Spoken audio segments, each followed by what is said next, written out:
Welcome to the Huberman Lab podcast, where we discuss science and science-based tools for everyday life. I'm Andrew Huberman, and I'm a professor of neurobiology and ophthalmology at Stanford School of Medicine. My guest today is David Goggins. David Goggins is a retired Navy SEAL who served in Iraq and Afghanistan. He's also a highly accomplished ultramarathon runner.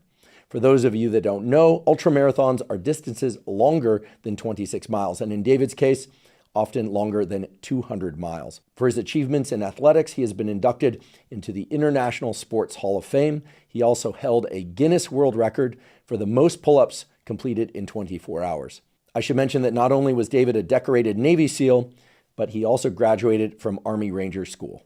David is also a highly successful writer, having authored 2 books, the first entitled Can't Hurt Me, and the second entitled Never Finished, both of which are bestsellers.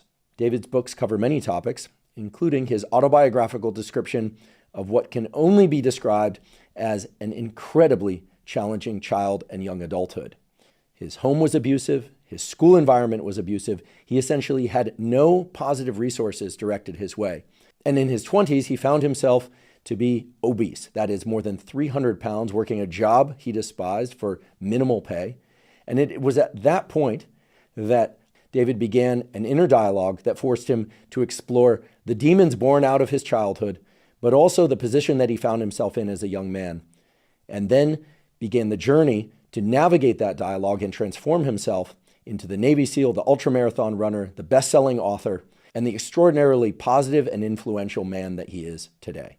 As some of you may know, David has done various public lectures. He's a familiar face online because there are so many clips of him on YouTube, and he has done podcasts before. However, I'm certain that you'll find today's discussion to be very different than previous podcasts that David has been featured on. The reason is that, of course, we get into his accomplishments. We talk about the mindset that allowed him to achieve those things. But today, David really lets us under the hood. He lets us into the form of inner dialogue that he has to embrace, indeed that he has to grapple with on a daily basis, sometimes multiple times throughout the day and night, in order to impose the sort of self-discipline that he is so well known for. We also get into some of the scientific mechanisms underlying willpower, and we talk about David's current endeavors that include, for instance, his own exploration of science and medicine, for which he has become an intense scholar and practitioner.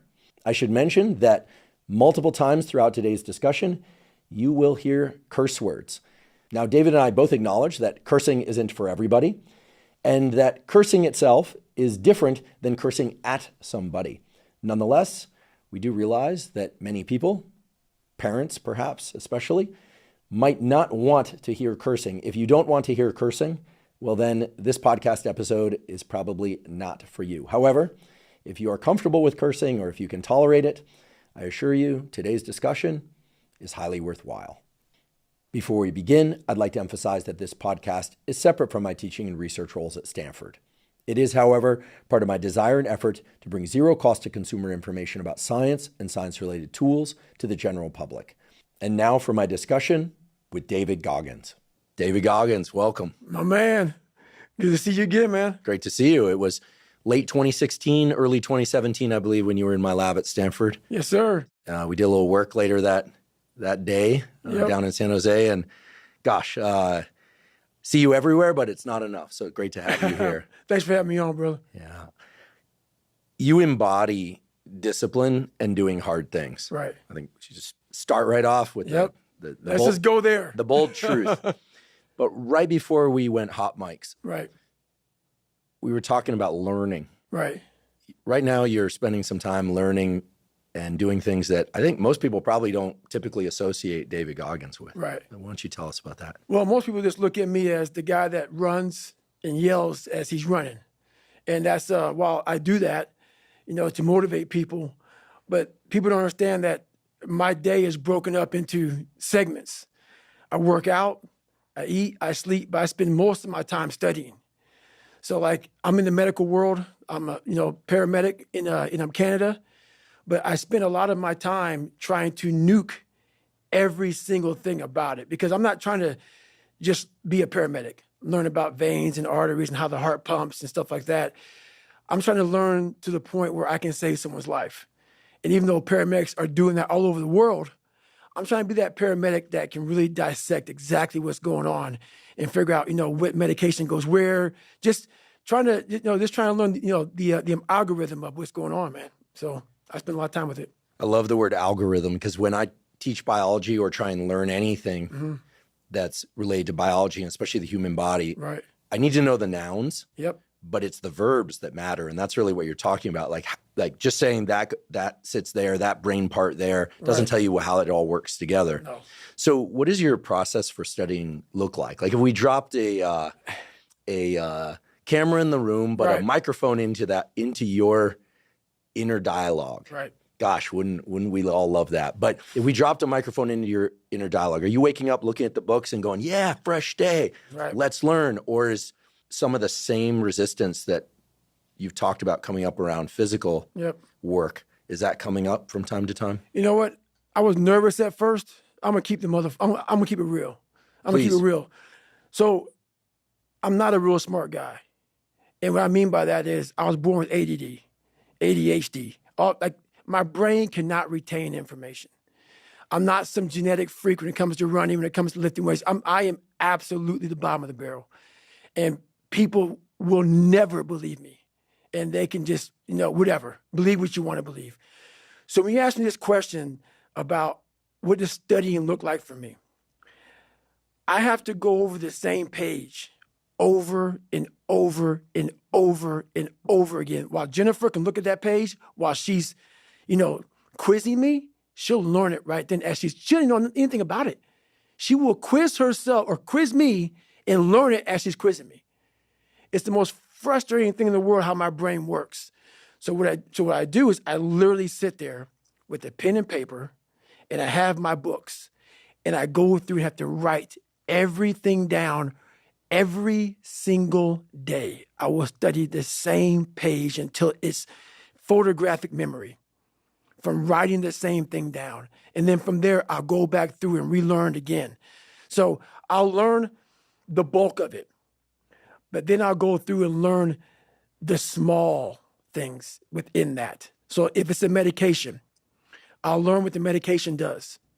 I'll learn how to even say the medication. Because these medications aren't like albuterol. No, it's very big words. So I'll go through, learn how to say the name.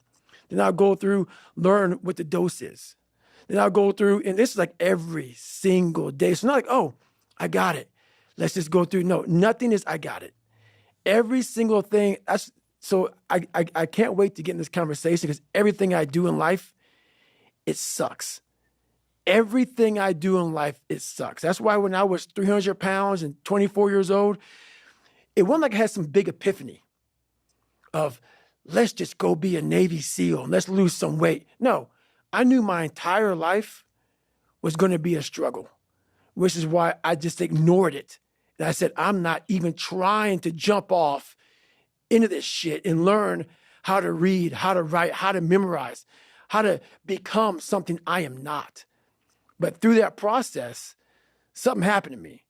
And I realized this is why I feel sorry for no one. In this podcast, they're going to really not like me because people are going to think that I am maybe lying or maybe fibbing or exaggerating. No, I was the lowest form on earth, no talent, no ability to learn. And I literally know what it is to be rock bottom and to build that up. So that question about learning, it's a pain in my ass. And I don't have to do it. That's the thing about it. I'm 49 years old and I'm a multi-millionaire. I don't have to do anything. So all I thought about when I was growing up is, man, I can't wait till one day get to the point where I no longer have to do this stuff. But what happens, as I got older, it became a way of living. So how I do every day is how I do every day. It's a discipline. It's a regimen. It was a choice I made. And the choice I made was, what are you willing to sacrifice and what are you willing to give up to find every bit of who you are as a human being? And I was willing to give up everything to do that. So studying is no joke. I love that you're studying. I recall a few years ago, I heard some interview or podcast with you, and you just threw out like, I don't know what I'll do next. Maybe I'll be a scientist. And I went, yeah. I was like, because I know you a bit, and I see your work out there, but we'd met before, that if you decided that, you were going to do it. Right. And learning medicine, which is what you're doing, right, learning human physiology is so detailed. Very. And people out there have to understand, when you look at a textbook and you see the veins and the capillaries different colors, when the body's open, they're not different colors, right? You know, they're not. Right. So, I mean, some things have different color contrast, but it's not like it's all labeled when you pop it open. Exactly. And so the process of writing things down by hand is important for you. So you go back and read those notes. Do you think about that stuff on your runs too? Or are you segmenting your day? Like when you're done studying, are you heading out for a run and thinking about other things, or are you still rehearsing the material in your head? So when I write it down and I'm actually looking down at this table right now because I'm back to write. So I'm actually there right now as I'm speaking to you. I write it down in a way that I'm memorizing page 69. So I'm writing it down. So then writing it down and that page sync together in my brain. So I'm looking at the book in my brain right now. So like, that's just how it works for me. And I have to do it over and over again. So that page is stuck in my mind. So I'm literally flipping through pages as I'm taking these tests. And I'm taking these national tests to become a paramedic or become a advanced EMT or whatever. I'm literally, as I'm taking that test, I'm going through and I'm like, now I'm flipping pages in my head of where that page was. And how I do that is just from how I write it and how it's on the page. When I run, I can't recall any of it. I cannot bring any of that because I'm running. How my mind is wired now is that everything I do is what I do. Because the focus it takes for me to, like right now, I'm running. I'm not like a great runner. I'm not like injury free. So like my first 20 minutes of the run, I'm limping. I'm literally limping because I've had several knee surgeries and my body was twisted. And so now it's untwisting. So people look at me, oh, it looks like he's limping, like limping when he runs. I am limping when I run. My body's jacked up. So I'm focusing on how to get the best out of a broken body. So everything I do is a total focus on what I'm doing at that point in my life. So it seems like you've really trained away or somehow gotten away from the ADD that you mentioned. Because what you described is like a deep trench. It's like a V-shaped trench. I'm imagining like there's a ball bearing and it's like, and it can only go forward in that trench. Right. Or back and it goes forward. It's not like sliding around at the, like concave at the bottom, like a tension. So it's like you've trained that up. Is there a similar feeling when you're in the full focus of running versus full focus of studying? Is it kind of feel like, oh yeah, that's the same groove, but different thing? Or is it just completely different world? It's a completely different world. Like it's just, both of them for me is suffering, but suffering a whole different way. Like when I was going through school, I'll never forget, I think I was in 3rd grade. And back then, ADD, ADHD wasn't like, here's this medicine or here's this thing. They want to put you in a special school. So for me, I was so far behind in learning that their big thing was, let's just put him in a special school because he'll never learn. And through that process of like, I don't want to be in a special school. I don't want to be treated any differently. It really, like, I never took medication. I've never taken medication for this. That's why right now you see me looking right in your eyes. What the hell is human saying right now? And that's why I don't feel bad for people who have ADHD, who have learning disabilities. And some are impossible because you just can't. But a lot of them you can. But people don't want to go through the process of focus, of teaching yourself how to truly focus. This is where my message gets lost. It gets lost because I may say, MF or F, I may be, because that's the passion that comes out of me, because it takes everything for me to learn a sentence. So when I speak about David Goggins, I can't speak about David Goggins in a way that's just calm and cool. Because when I wake up, I know the journey that it takes for me to find my greatness. And it's hard. Nothing is easy. Nothing just like, oh, I wake up and I just do this or I do that, or it just, no, I watch people every day go through life and it's so easy. For me to be where I'm at today, it takes every bit of me. So when I speak about it, and as I get going here, you'll start seeing me, the tempo will rise, the passion will come out because I'm back there. I'm doing what I do every day to become a human being. And so nothing is easy. Like running is running. It sucks, but you have a choice to make. Do you want to sit down and go back to that guy you once were? No. So this is what it takes. It takes that misunderstanding of people, and they'll never get it because they were never David Goggins. So that is what it takes for me to do what I do. It may take you something differently. So for me, everything has to be in the studying. Everything has to be into this. Everything has to be, and everywhere I am, it has to be there. Me, focused where I am. That's why you're my second podcast I've done since Rogan, since the book came out. I don't have time for that shit. Because if I want to be great, I'm not trying to maximize money or maximize people knowing me. I do these things because maybe someone out there will understand me and get it and say, I can grow from this guy. And others just won't. Sounds like friction is something you're very familiar with. It's a word just that I feel like is like cast above us right now in boldface, highlighted, underlined letters. It's just friction like is growth. Friction. Yes. Like you're up in the morning, and I imagine David Goggins going to the coffee maker, stretching out, good morning, sunshine, and you're telling me from eyelids open, there's friction. Yes, and that is the thing that people don't fucking get.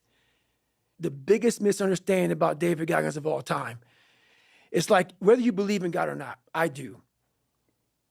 He put this lab rat, which is me, on this planet and said, let me fucking see what a beat up, abused kid who can barely learn, who has a twisted body, messed up genetics, sickle cell, this and that. Let me give him everything that pretty much disqualifies you from the military. But back then, it wasn't as strict. And let's put him in this and see what comes out of it. So to do that, friction. You don't wake up in the morning time and go to the coffee maker. Matter of fact, sometimes you don't even sleep.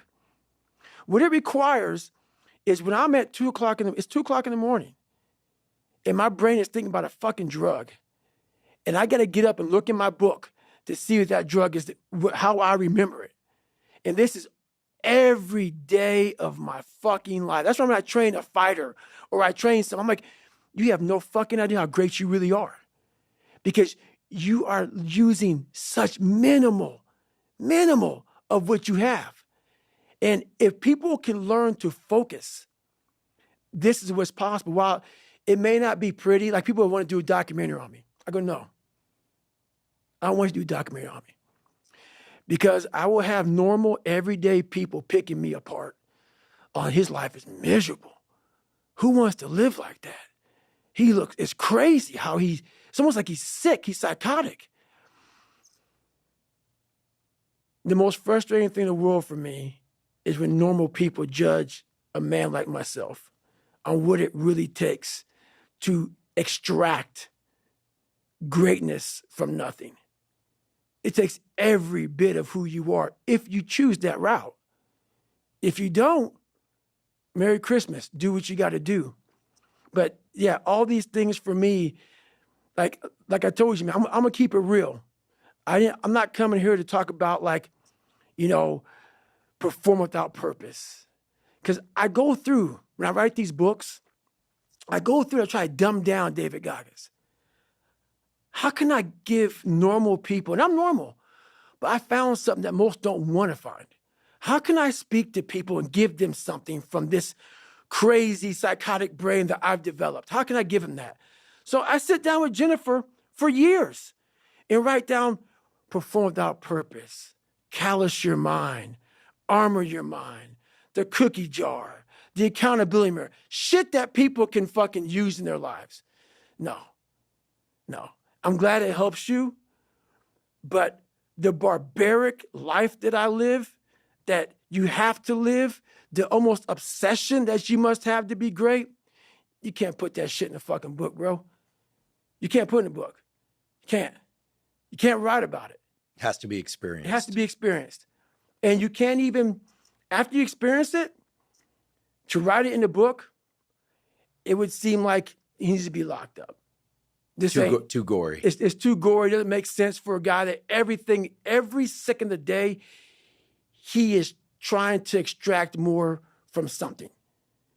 He's constantly thinking. He's constantly disciplined, never going off the path.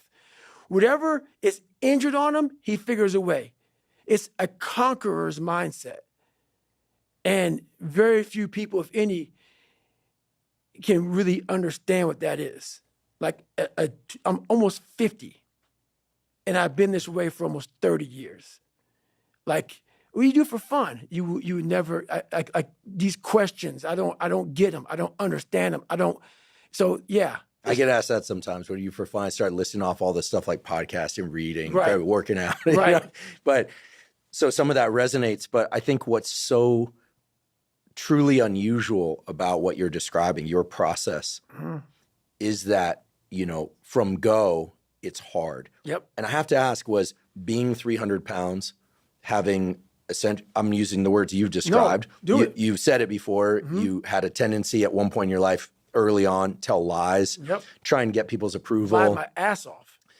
Crazy haircuts, attention seeking, and yet all of that triggered something that now is extraordinary. Right.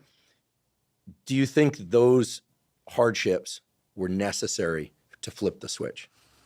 I don't know if they were necessary, but it was something that made me feel, I didn't feel good. It was easy. The brain that I was given as a child, it was easy to go home and think about how do I want to be a freak today? How do I want to show up to school today and be a freak? It didn't require me going home and opening a book up saying, it's going to take me all year to learn this fucking page. So instead of learning that page, I learned how to become a character. And maybe that character that I created, that 300-pound insecure guy that used to fake it till I make it type of guy, let me become your friend, let me lie to you until you like me type of guy. When you have any manhood, womanhood, a human being, a soul, a spirit, I must have just this much pride, because that's exactly what opened the door for me. Because every day you were a character, every day you were a clown, every day you opened that Spanish book or that science book or English book, and you looked at it, it looked like a foreign language. And you're saying, where do I start? Where do I start? And obviously it was necessary. The more I talk about it, it was necessary, because what happened is I became haunted by the mere fact that this is my existence. And you got to live with that. And I lived with it for a lot of years until I sat back and said, okay, all right, I know what this takes. And when you sit back, as fucked up as I was, and I had a laundry list, a table like this of what I have to do to become just a human being that can make ends meet, that can make $1,000 a month just to get there, was like, oh my God, dude, like I'm 16, 17, I can't read, I can't write, and oh my God, I'm so behind the power curve, and my brain is about being depressed, and my dad beat, my mom's not home, and kids are calling me nigger at school, and I'm like, oh my God, man, what the fuck do I do? And it wasn't like someone came around and said, hey, man, you can do this. This is all me. Some people know, where's this cold man come from? I'm not trying to be cold. It's the reality of my life. It's the reality of a lot of people's lives. And so, yeah, that had to happen for me to be haunted, to pull out, to extract the guy at the end of the day. That haunting is something that's still there today. Because no matter how much you improve, no matter how much you change who you are, it's not permanent. You don't just wake up and say, oh my God, man, you're David Goggins. You break records, you do this, you do that. People want to know, how are you able to just be so hard? Because I never turned the fucking thing off. Because once it turns off, I go right back to the David Goggins that is. And that's the guy that I'm constantly fighting every day. And it's a choice.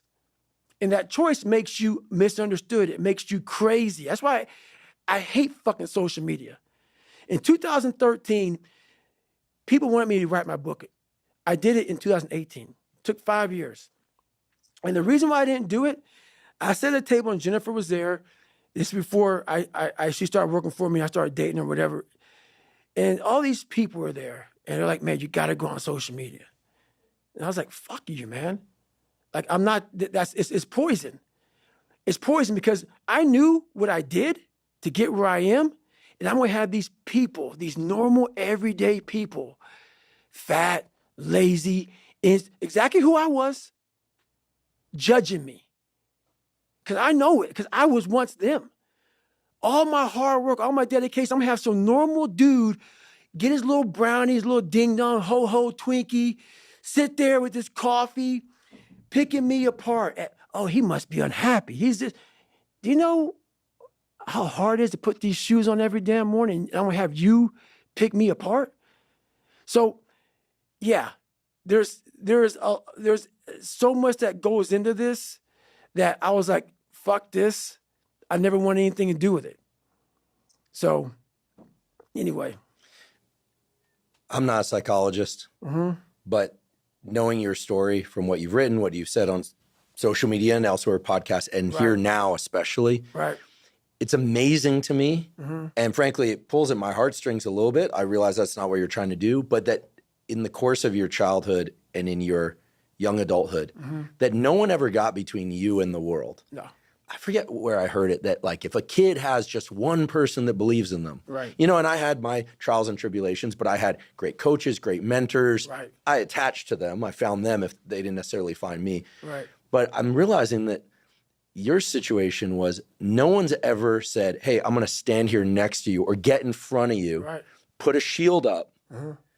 And so it's almost like you've got these different it's all you, but there's versions of yourself that like you knew social media, like I don't know that I have the wherewithal in 2013, 14, 15, 16, 17 to get in front of myself while doing all this because I've already got so much going on in here.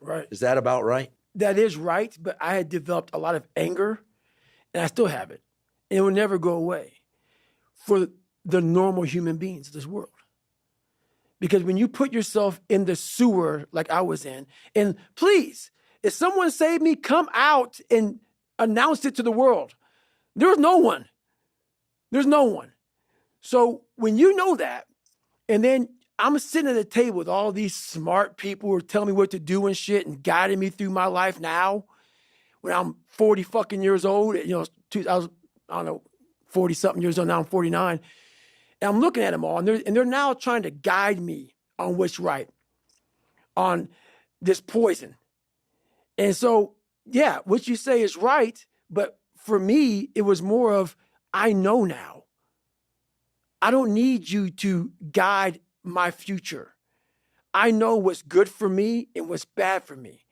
And for me, it took every bit of focus I could. And I know social media, that's why people love to go on there, because they want to show you the good side of life. I'm not teaching good side of life. So I had to figure out a way when I came on in 2016 of teaching you what life really is for the majority of us is hell. And so while people love to show you the cars and the house and the vacations and shit, all that's good. All that's happy. I'm going to show you the side that I know most of you are going through. And people hide very well. I don't want to hide anymore. I hid it for 24 fucking years. So that's why now when I told you, we can talk about whatever you want.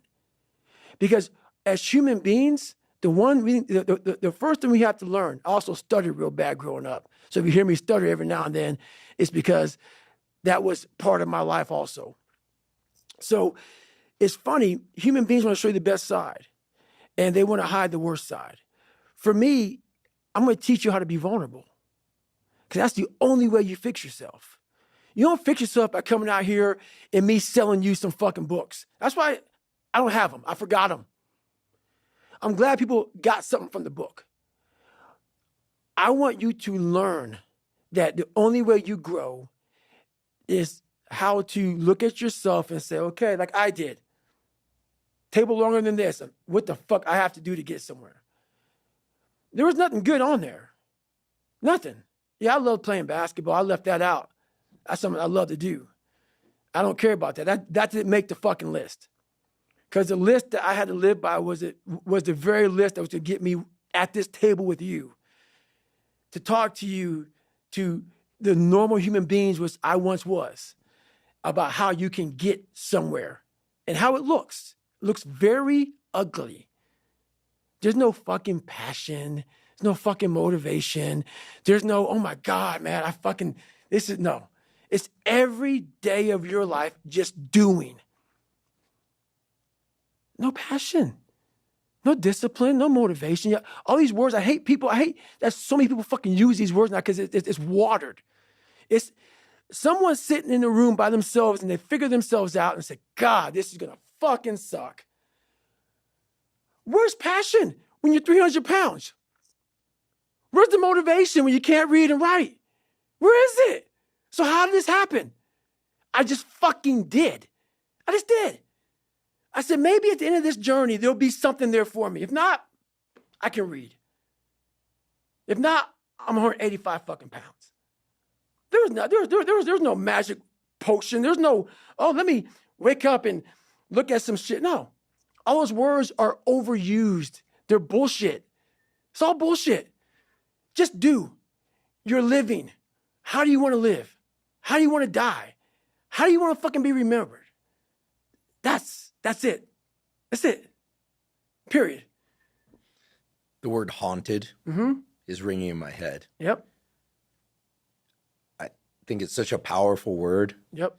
Because I was about to say, it seems like a huge part of your process, maybe the entire process, is it's all stick, no carrot. You know, you talk about the carrot, the positive thing, and then there's the stick, the thing you're trying to avoid. Yep. I feel like it's the way it's landing for me is it's all stick and gas pedal. That's it. There's no carrot. You're not imagining, oh, when I'm a paramedic, when the book is published.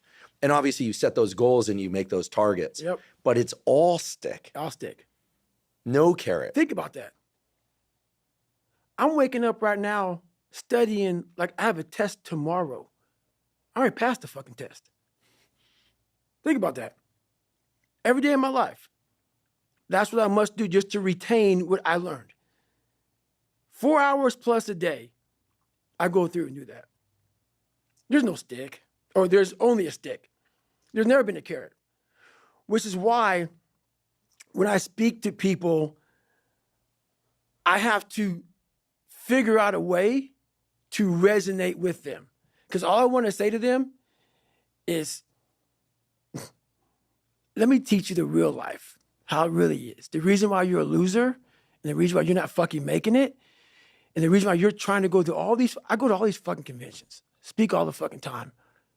I look in the fucking audience and these people sign up fucking every year to go to a convention, thinking they're going to learn something fucking different. No, you're lazy. You know exactly what to do. Because even me, in my state of, I can't read and write, I knew exactly what to do. It just sucks doing it. It sucks to do it. It sucks to wake up every morning of your life and say, God, man, I'm not smart. So guess what I gotta do? I gotta study the same shit that I got one of the highest scores in the nation on, and do it again. It's not just there. It's not just there permanently for me. So yeah, it's all stick. It's all stick. The only carrot you have is like, maybe. Because whenever I take these tests that are real hard, in the back of my brain, it's like, the good chance you're not going to make it, Goggins. This ain't you, bro. This ain't you. You weren't born like this. This ain't you. The real you, bro. Study all you want to, but the second that fucking computer comes on with 150 questions, this ain't you, man. And somehow, comes back, I passed. I passed again.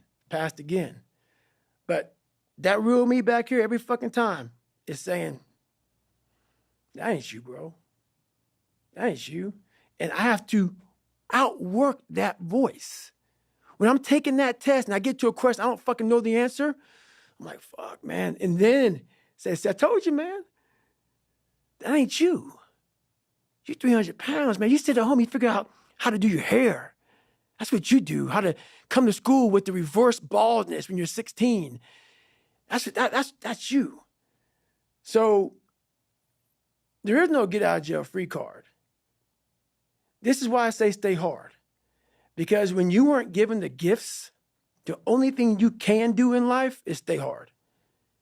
And I know people cannot stand me. They can't stand this talk. This is all you can do. There's no magic pill or a magic potion. All you can do is outwork the man that God created or woman in you. And what that looks like is unfun. That's why I said, do not do a documentary on me. Because people will not see the truth. They will see what they want to see is, I don't want to live like that. Good. Good. And you will live exactly the way you live now, questioning who you are, wondering what is possible, wondering what you are capable of doing. That's how that looks. Or you can be me, which, am I happy? I don't know. Never really thought about it. Don't really care about it. Because all I really cared about was when I looked in that fucking mirror, I saw a piece of shit. Happiness wasn't on the mirror at 16 or when I was 300 pounds. It wasn't like, oh, I'm looking for happiness. No, I'm looking at myself in the mirror and say, all right, motherfucker, you did it again today. You're a bad boy. Because that shit sucks. I have about a couple minutes of that when I got the carrot. The second I lay down and go to bed, the carrot's gone because I'm waking up all through the night to check the work I did that day. Did I get this drug right? Did I get this right? Did I get that right? What did I do? Oh my God, fuck. I'm already losing it. It's a stick. That stick is haunting you. Haunting It's me. following you around. Mm-hmm. So no picture of Jordan on the wall. You're not listening to YouTube inspiration video. No. Those would be all your voice anyway. You're not listening to your top 10 favorite songs just to get rolling and then lace the shoes, hit the books. It's all in here. All in there. I used to do that when I was fat. Rocky, I mean, people know that was my thing. Round 14 was my thing. And as I got older and older and older, that started to go away. And I started to create, I had all these people that I used to watch. Rocky was one, Barnes, Elias from Platoon, Jack from A Few Good Men. You know, he's on the stand going crazy. I saw a lot of these characters that I looked at and I was like, man, I ain't got none of that. But they were characters. After a while, I lived a life so disciplined that everybody that I once looked to, these fake characters, I built that as a man. And when I was younger, I had this image in my mind of what does a man look like to me? And I got all these people who were badasses, characters. And in my mind, I became that. And that's what kept me going a lot, was I had this pipe dream of becoming a little bit of this and a little bit of that. Because when you have no parents raising you and you have no role models growing up, it's not daydreaming. You start to create a reality like, maybe I can be that. And after becoming this guy, that is the biggest thing I can ever do in my life is I became that guy. That I once looked at all these guys, now I look at myself like, God, who the fuck can do that? I can. But what it takes is a discipline that no one can ever even, they don't understand it. They don't understand, but everybody has the ability to do it, but they just don't want to. They want to keep asking questions and keep going to seminars. And the greatness is right in you. And that's why, once again, I'll say this a million times here, I do not feel sorry for you. I will not sugarcoat what I'm going to say to you because all of you know what I'm saying is the truth. Everybody knows it's the truth. This is what it looks like. And you know it too. You know it too. This is what, if you ain't got nothing, I hate to tell you, what it looks like is ugly. It's not a documentary. It's not an HBO special. You ain't gonna watch them, hey man, you guys gotta watch this. No, it's like, oh God, this looks like a train wreck. It's like a nightmare. This looks like this guy got, no, that's what it looks like. Hard work looks horrible. It's not motivating. It's not motivating at all. It ain't like Rocky round 14, he gets knocked down and he goes like this to Apollo Creed. It looks like a man being stuck in a fucking dungeon and there's no fucking way out. But you have the fucking key. But you refuse to use it. And that's nothing motivating about that. So yes, no documentary on David Goggins. The real life. The real David life. Goggins is the documentary. It's already being written. You're it. Right. Yeah. I'm gonna share a little neuroscience tidbit. Love it. But I think it's one that you'll appreciate. Most people don't know this, but there's a brain structure called the anterior mid-cingulate cortex. As we pointed out before, that's a noun, it's a name, it doesn't mean anything. Right. We could call it the Cookie Monster. Right. But what's interesting about this brain area is there are now a lot of data in humans, not some mouse study, showing that when people do something they don't want to do, like add 3 hours of exercise per day or per week, or when people who are trying to diet and lose weight resist eating something. Right. When people do anything that they, and this is the important part, that they don't want to do. Right. It's not about adding more work, it's about adding more work that you don't want to do. Yes. This brain area gets bigger. Yep. Now, here's what's especially interesting about this brain area to me. And by the way, I'm only learning this recently because it's new data, but there's a lot of it. The anterior mid-cingulate cortex is smaller in obese people. It gets bigger when they diet. It's larger in athletes. It's especially large or grows larger in people that see themselves as challenged and overcome some challenge. Right.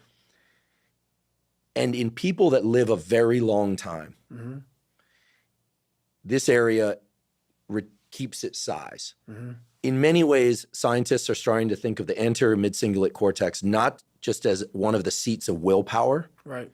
but perhaps actually the seat of the will to live. See, now we're talking.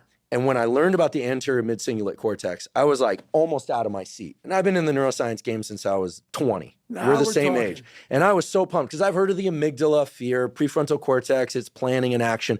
I could tell you every brain area and I teach neuroanatomy to medical students. But when I started seeing the data on the anterior mid-cingulate cortex, I was like, whoa, this is interesting. Yep. And all the data point to the fact that we can build this area up. Yep. But that as quickly as we build it up, if we don't continue to invest in things that are hard for us, that we don't want to do, that's the part that feels so Goggin-esque to me, that we don't want to do. Like if you love the ice bath, yeah, I love the ice bath, and you go from 1 minute to 10 minutes, guess what? Your anterior mid-cingulate cortex did not grow. None. But if you hate the cold water, if you're afraid of drowning and you get into water and put your head under, then your anterior mid and survive, then the anterior mid-cingulate cortex gets bigger. But if you don't do it the next day, or if you do it the next day and you enjoy it, because hey, I did it yesterday, woohoo, happy me, Merry Christmas, as you would say. Merry Christmas. Guess what? The anterior mid-cingulate cortex shrinks again. Yep. To me, this is one of the most important discoveries that neuroscience has ever made, because it's that I don't want to do something, but do it anyway. That's right. That grows this area. And it's almost like I have a friend, he's been sober 30 years from alcohol. And he always says, you know, the amazing thing about addiction is there's a cure. The problem is it only works one day at a time. Yep. And so you have to renew it every day. That's right. So the anterior mid-cingulate cortex, to me, when I learned about it, two things went off in my head. Whoa, this is super interesting. And two, I got to tell David Goggins about this. And I waited until now to tell you because I felt like, well, for obvious reasons, I wanted to tell you and I wanted to tell you here. Well, I love that because that's how I've lived my entire life. I don't know anything about that. But people go, man, you have such a strong will. It's something that you build. Like, I never forget, I was on a podcast one time, and this dude goes, you were blessed with a strong mind. Like, the hell are you talking about? I was blessed with a strong mind. That's something that you have to develop. You develop that over years, decades of suffering and going back into the suffer. That's why a lot of people who graduate Navy SEAL training, they want to know, like, I talk about it very openly all the time. A lot of guys don't want to go back into that water. Don't want to go back into the hard stuff. Maybe not anything hard in life. Once you get through it, it's like you become a POW. Like, how many POWs want to go back to POW camp? None. When something sucks so bad in life, this is on this that we're talking about now, very few people want to go back. They're happy they graduated. I realized I'm the same way. I don't want to go back. I have to go back. I must go back, because that is exactly where all the knowledge of my life exists, was back there, and what you're talking about. Well, I didn't know anything about this, but how I grew a will was constantly doing these things. To now, it's just life. I wake up, while it still sucks, it's just life. You don't sit back and like, oh my God, like, I have days I don't want to do it, but I know I'm going to do it. I know from years of just doing it. So that's beautiful. And this is why I came on here with you today. And I'm glad that you're talking about this, because human beings need to hear this. They need to stop hearing these hacks on this and that. There's no fucking hack, bro. There's no fucking hack. Yeah, you may this and that and saunas and all this shit it's great. There is no fucking life hack. To grow that thing, how do you grow it? Do it and do it and do it and do it. That's the hack. The hack is gonna fucking suck. And that's what I realized. Life, that's why I wanted to come on here today. I didn't want to come on here and talk about no fucking passion and purpose and how to get the fuck out of bed and how to hit a fucking alarm clock and all this catchphrase bullshit. Because that wasn't how I lived. I woke up like every human being does and goes, fuck, man, I'm a fucking piece of shit today. How the hell is this going to work out for me? And you fight that. You don't override it. There's no override button. It's the conversation in your in your head. So how do you do that? We don't have enough of these conversations about the real conversation that every human being is having. And they have no idea how to get out of it, but they do. It's that shit right there, man. You gotta build your will. How do you build your will? Exactly what you said, man. Exactly what you said. Well, I feel like knowing the name of something, anterior mid-cingulate cortex, doesn't fundamentally change us. But one thing I like about biology is that willpower, if somebody feels they don't have it, feels like this thing that other people have. But everybody, unless they're brain damaged, like a hole through their head, has two anterior mid-cingulate cortex, one on each side of their brain. Everyone has one. They have two. So I feel like it's just a question of opening the portal. And the portal, I'm going to say 10 times and forgive me, is I think people go, oh, I do hard things. I do sets to failure, and then I do forced reps. I love training with weights. I love doing sets to failure. I even like forced reps. But guess what? I like forced reps. So I'll tell you, they don't build my anterior mid-cingulate cortex. Because I like to do it. That's right. Anything you like to do is not going to enhance this aspect of willpower. And it seems so obvious once you hear it. You kind of go, oh yeah, of course. But I think you really close that loop for people when you share what you're sharing today and what you've shared elsewhere before as well, when you're trying to explain the friction is the critical ingredient. Right. And I think people think, oh, if it's effort, well, then I'm getting better. That's part of it, necessary but not sufficient, as we say in science. But the suck part, the being haunted, the stick, they're really unpleasant terms. Very. These are probably the most unpleasant terms we've ever used on this podcast. Very. Those are the levers. Those are the gears. And without those, this thing that you're talking about, David Goggins, as a verb. Right. You know, I sometimes make the joke, but it's not a joke. Right. Goggins is a name and it's a verb. People go, I'm going to Goggins that. Right. But that's, I think, again, I'm not a psychologist, but I think that's what you're talking about. The stick, the friction, being haunted. It's the suck part that grows this anterior mid-cingulate cortex. So now you know why there's so many people that fail in this world to figure out their purpose in life. Where do I go? Because to grow that, while you may not look like me, how my daily life looks, it don't look fun. Don't look fun. So it's a choice that people have to make in life. But what's so funny about it is even the richest of rich, who have everything, they always ask me this question. I feel like I'm missing something. I don't feel like I'm missing shit. I don't have what you all have, but you'll never in my life hear me tell you I'm missing something. Everybody is. They're missing this feeling. I found it a long time ago. I found it right there in that willpower thing. When you're nothing, and change yourself into something like me, you call it happiness, peace, whatever the fuck you want to call it. People are missing exactly what went on with David Goggins. Why don't you smile? I do. But I figured something out. That's why you'll never hear me say I'm missing something. I found it years ago. You find it in the suck. You find it in the suck, and you find it repeatedly in the suck, to the point where you know exactly who you are. Most people are missing something because they don't know who they are. They never examine themselves. They've never done this experiment on themselves. The lab rat, we're all lab rats, but you're also the scientist. You create your own self. Most people are missing something because there's so much trapped in there. I don't even want to say potential. I think that's a word used out too much too. There's so much in you that God or wherever the hell you believe in, or if you're an atheist, in you that you have not unlocked, that you walk around with this gorgeous wife or great husband and all this money. You're like, God, I feel like I'm missing something. Yeah, because it's about 75% of you is still fucking in there.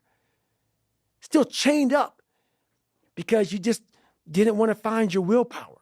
Didn't want to find your soul, your will, your heart, your determination, your guts, your courage. And what that looks like, it looks scary. Like your little scary lab I went in. Scary. To wake up every day and say, I'm stupid, but I want to figure out a way to be smarter. Versus saying, man, I just can't do that. So you limit this box.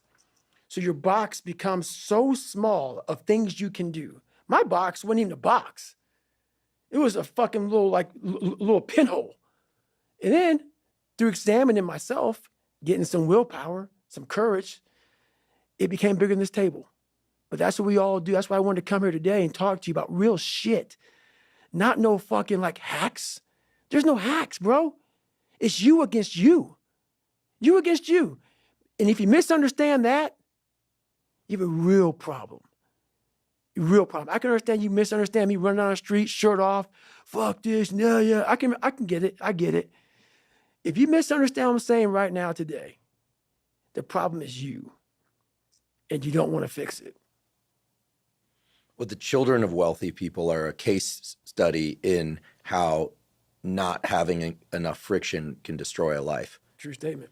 I mean, I could list off prominent names in the press, but those are actually the least interesting. What's probably more interesting as an example is all the ones we don't hear about because we never hear about them. Right. They just dwindle and wither. Or I think there's this big category of people I'm realizing as we have this conversation today that they're not super successful. They're not struggling. Mm-hmm.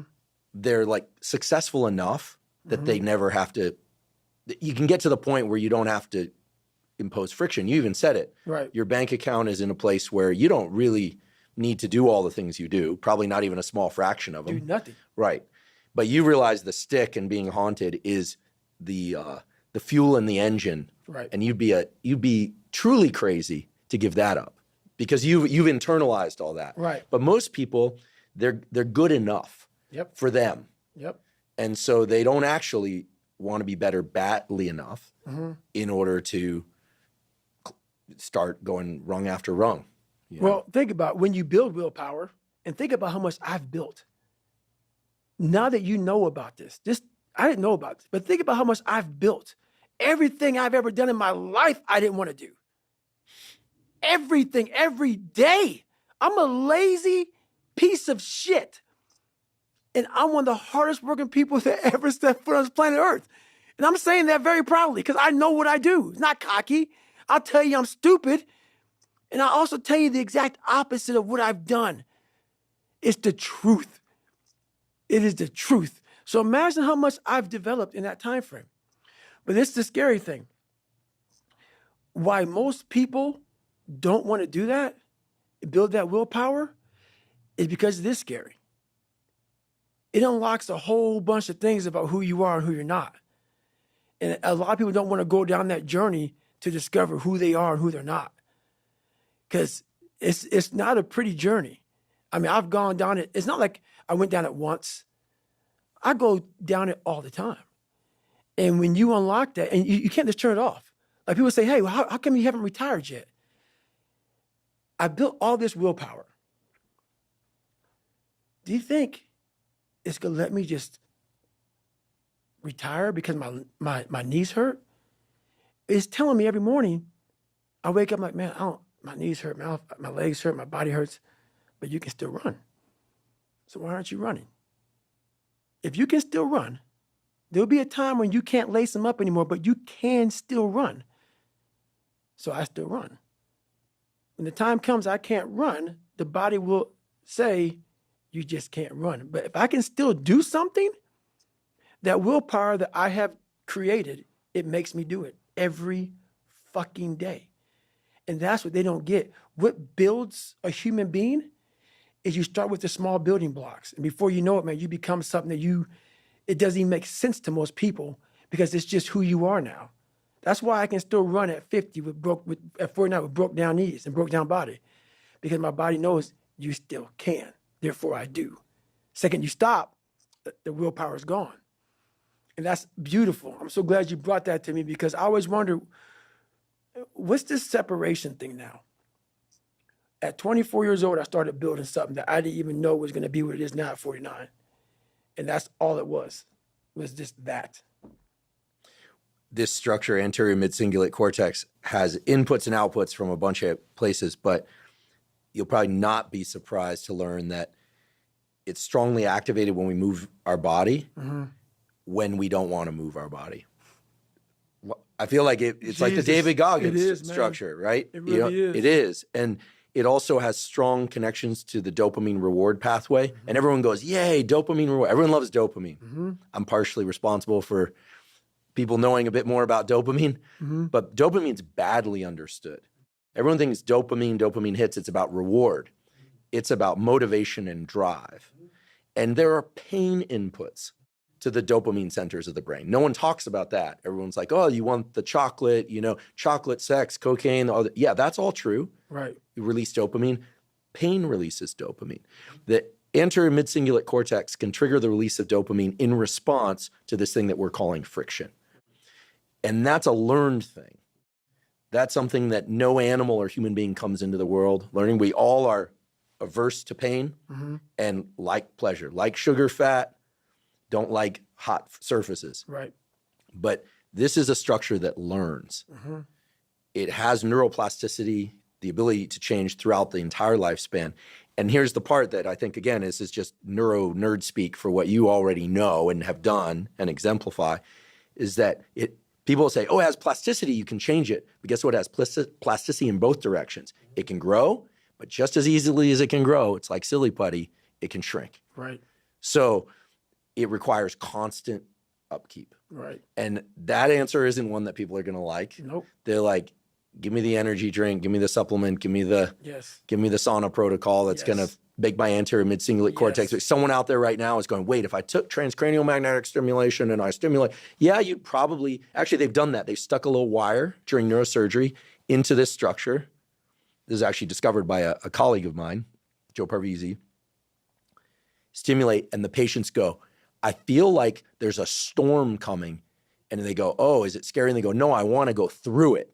They come off the stimulation and people are like, this is the seat of what we're talking about. Right, exactly. And it learns. So the fact that you kept this brain structure, I'm convinced if we imaged your brain, it'd be large and it would be larger in 2 years, a year. But this is the no days off rationale because it can grow and it can shrink. I know. What you're saying right now, I didn't know any of this. And I always talk to people, I wish I could just put this on paper. And you're saying it in a way that people can understand. I could never put into words on what I built and the power that is within all of us.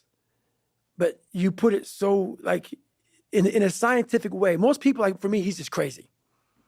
That's why I don't like talking about it, man. I know I'm not crazy. I know what I had to do to get where I had to go. People look at it as crazy because they're people that just, if you can't imagine yourself doing something, the person that's doing it is crazy. Because in your mind, the logic behind it, it doesn't compute. Therefore, you have to give somebody a title. And the title for me is usually, he's crazy, he's this, he's that. No. For some reason, me wanting to be somebody so fucking bad in my life, I created that. And I've been trying to figure out years of my life trying to explain to people. But even though you're explaining it now, this is the easy fucking part. Them listening to this shit is the easy fucking part. The part that why there'll always be the ones of ones is because putting that practice, putting that into actual work, no, man. No. That's where the demons come in. That's where you're like, I don't want to be better. I don't want to be better. If this is what it takes to be better, I don't want to be better. So that's why there's a lot of average. And it makes me so fucking mad. Every day I walk this earth and I see average all over the fucking place. And they want to ask me, how did you do it? I can't tell you how, because you're not going to do it. You're not going to do it. You're going to continue being out because every day you wake up, like he says, it's not like get the coffee, make the pancakes, kiss the girl, kiss the kids. You wake up, right to work. Immediately your mind is in action. No one wants to do that. No one. And I don't blame them. But don't be mad when you're laying there in your fucking bed and you're in the fucking hospital and you're 70, 80, 90 years old and you're thinking, man, I feel like I didn't fucking do something. Because you did. You didn't do it. You didn't do shit. You may have lived a great life, man, but you're always going to feel empty inside. I don't feel empty. So call me what you want. There's not one empty bone in my fucking body because I have figured out that really the magic potion, at least to my life, and it's very rewarding. People like to talk about what they used to be able to do. I hear this a lot. You should have seen me in high school. I always laugh. Yep. Like, yeah, okay, got it.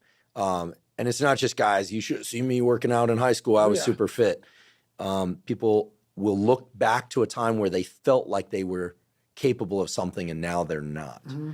And you kind of want to just grab them and go, wait, that was you then, it's you now. But people tend to think about how the conditions that were around success must have been part of it. And you can understand why. It's like, it's very rational. I was in that situation, I was successful. I'm in this situation, I'm not. That was the past, this is the present. Ergo, capable, right? You see how people get into these loops. And as you mentioned, you spent the first 20 years of your life in extremely challenged circumstances. Very. And then you can see how people get to a point where like everything feels hard. Like when you're 300 pounds, I haven't never been 300 pounds, but I can't imagine it feels good to get up and move around. It's defeating. I got a friend, he's in excess of 300 pounds. We've been trying on him for years, but no win. And he's got crazy psoriasis on the back of his calves. And he actually smells bad sometimes because he He can't wash as well as he would. He's big. Right. And it pulls on my sympathy. Right. You know, but life is very hard for him and getting worse. He's a young guy with a lot of medical issues now for obvious reasons. And so I think people like that think, well, it's already hard. Why would I make it harder? Your message is a little different, and you have the life experience. It's a lot different. You've been there. So for me, saying, oh yeah, lose weight, you know, I was a skinny guy who got to be a less skinny guy. So I don't really have a foot to stand on. What do you say to those people who are like, listen, I'm getting up in the morning is hard.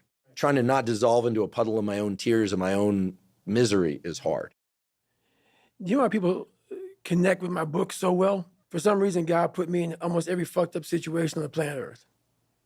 So when I talk to people, it's not sugar-coated, because I'm not saying it from I was 175 pounds my whole life. I don't say much to those people. Maybe you're a piece of shit. Maybe you want to be nobody. Maybe you're happy exactly where you are in life, because obviously you are. Maybe you don't have the determination to be somebody better than who you are. And if you want to live with that, I'll support you in that. If you're good with being who you are, that every day you wake up and every day you smell like shit because you can't wash your body well, and your skin's messed up because your health's so bad, and you can't put your clothes on right, you need help with that. You need help, like when I was training, I need help wiping my ass. That makes you feel good? Nothing I can say to you. If every day you wake up with this, see, people are haunted, but they obviously like horror films because they keep watching the same fucking movie. I don't like horror films. A lot of people like horror films. So I don't say much to them. I say exactly what I said to you, right there, because I was once you. I didn't like horror films, so I changed it. Some people are just, they become, like you said, it gets real small when you're lazy and you're fat. Their will is so small that they don't have any, and you can't give it to them. There has to be something. This is what I'm talking about now, because this isn't a hack. This has to be in you. Something in you has to wake up. And usually the only person that can wake it up is you. Sometimes you can read a David Goggins book because I was all this shit and then a lot more of fucked up. But if you don't have a little flame, just barely, you're done. I can't light it for you. And that's the harsh reality of this life that I want to get across so fucking bad. You can watch me, you can watch you, you can watch fucking Rogan and Cameron Haynes, all these motherfuckers. You can go to Tony Robbins's fucking bullshit, all this shit. You do all this shit. If you could keep going back and keep spending money and spending money and spending money with no results, you can wonder, wow, maybe let me go try out David Goggins. He ain't gonna fucking help you. You have to examine the insides of yourself. And what do you really want out of life? Your friend and a lot of people out here just don't fucking want it. So guess what? Have fun with your life. Go from 3 to 350 to 400 to 450 to 500 because you don't want it. And that's the harsh reality. I can't give you shit. You can't give them shit. We can give you ideas. But at the end of the day, when I was losing the weight, I had to miserably wake up every morning in the cold because it was Indiana, November when it started. I was miserable. This is your new life. Take it or leave it. There's no happiness about it. There's no peace behind it. It sucks. It just fucking sucks. And that's the one thing, if I could teach anybody anything, it just fucking sucks. And it's going to continue to suck. And then one day you'll get to a special part in your life that it might get a little bit better. But to lose the weight you have to lose, my friend, sorry, it's going to suck every fucking day. Because then when you're 300 pounds, you're going to go out to lose weight, you could probably get injured. So then you got to work on the injury, and then you get even more depressed. This is what I went through. And then you're hungry because now you're depressed. It's just a vicious cycle. And if you're not strong mentally and you have no willpower, you're going to continue falling back in this hole versus the man that sits back and goes, all right, motherfucker. This is why I cuss, because this is what is in me. This is what it took for me to be me. Sorry. It didn't take, hey, okay, we're going to do this today. No, this fucking really sucks. This is real, dude. This is real. And every day I'm set back. I'm set back. I'm set back. I'm set back. So this is what I would tell your boy. This is exactly what I tell him. Every day you wake up, you're going to probably be set back for the first 4 weeks before you lose to significant weight because of the mind is going to be fucking with you the whole time. There's no dopamine. There's no dopamine in there at 300 pounds. You got nothing. Your hormones are shot. You have to envision something that is more powerful than you. Something has to get you out of bed. And you have to create it. It has to be false because you're not it. You're a fat piece of shit. And that's the reality of it. So you have to create a false reality to live in that just to get to work on yourself. That's the reality. He'll see this and he'll appreciate that message. We'll see what he does. We'll see. So far, last 13 years, it's been no movement. But I've had other friends who were drug and alcohol addicts who quit after one conversation, never went back. That's awesome. That means they want it. Yeah, just one guy, I won't out him, but walked up to me at a party in 2019, July 4th party, and said, I'm a pile. And I go, what? And he goes, I'm a pile. Look at me. I'm 60 pounds overweight. I go, do you drink? He goes, every day. I go, how much? He goes, a case. He goes, I smoke a lot of weed. But he's successful in other areas of his life. And so I said, well, here's what I know. Quit alcohol and weed for you. You know, I'm not telling people what to do. Don't eat until 2 p.m. Get on an exercise bike and pedal in the morning like someone's chasing you with a poison dart till you want to puke. And I was kind of half joking. Right. And then 2 months later, he was like, I haven't had a drink. I lost 30 pounds. He lost that 60 pounds. He never went back. Now he's super fit. It's amazing. So some people flip the switch. He is very self-critical by nature. That's what flips the switch. He's super self-critical. Yep. That's what flips the switch. Yeah. Think about it, man. We know what to do. We don't need Andrew Huberman to tell us what to do. We know what to do. Every one of us. That's why he flipped it so fast. Because he knew what to do. He didn't go by your exact protocol. He didn't go by the exact... No. He knew exactly what to do. And you just saying some shit to him, it woke something up. He knew what to do. And that's the thing that people need to get that. You know what to do. Why aren't you doing it? And I'm talking about myself now. You know, those modes of just kind of passive consumption, they're so easy to wash over us. I used to have this thing, and I'm fighting this now because I knew we were going to have this conversation today, where I like to start things on the hour or the half hour. Right. Worst practice in the world for me, because if I miss that half hour, I'm like, it's 12:33. I'll start at 12:45. Right. It's 12:45. I'll start at 1. I just lost time. Right. So this is so stupid, right? And the other day I was like, man, I got to tell David about this, because my new thing is I start no matter what time it is. Right. If I wake up in the middle of the night, I got a friend, he paints in the middle of the night. I'm like, you're an insomniac? He's like, I don't know, I just do it. Then sometimes he goes back to sleep, sometimes he doesn't. Everyone's got their thing, but I thought about this. I'm like, I'm no more am I going to say I'm starting at 1, because I know me. Right. If I miss the 1 o'clock ding, right, and my pen's not hitting the paper, or not typing on the keyboard, I'm not going to do it. Right. Like that's a self-admitted weakness. I love it, man. I had that for a lot of years. I know I'm going to do it. That's the haunting part, is that it's going to happen. It has to happen. And that's a fact. Like, there's no get out of jail free card, bro. None. Like, that is a life that I don't know. I don't have that ability, or I have the ability. I don't have the, I'm not good enough, smart enough. I'm not talented enough. to do that. Some people are. Some people can start at 1. Some people don't have to start at all. If you lack talent, you can't sit back and say, I'll start in half an hour. I can't do that. I got to start now. And after I get back from starting, I got to start again. And then when I get done with that run or that study session, if it wasn't good enough, I got to go back again. Because repetition is what taught me everything. So you can honestly outwork anything. But it's that you obviously are a very talented man. Well, I have worked hard at certain things and built up some things that I've been good at most of my life. You're amazing.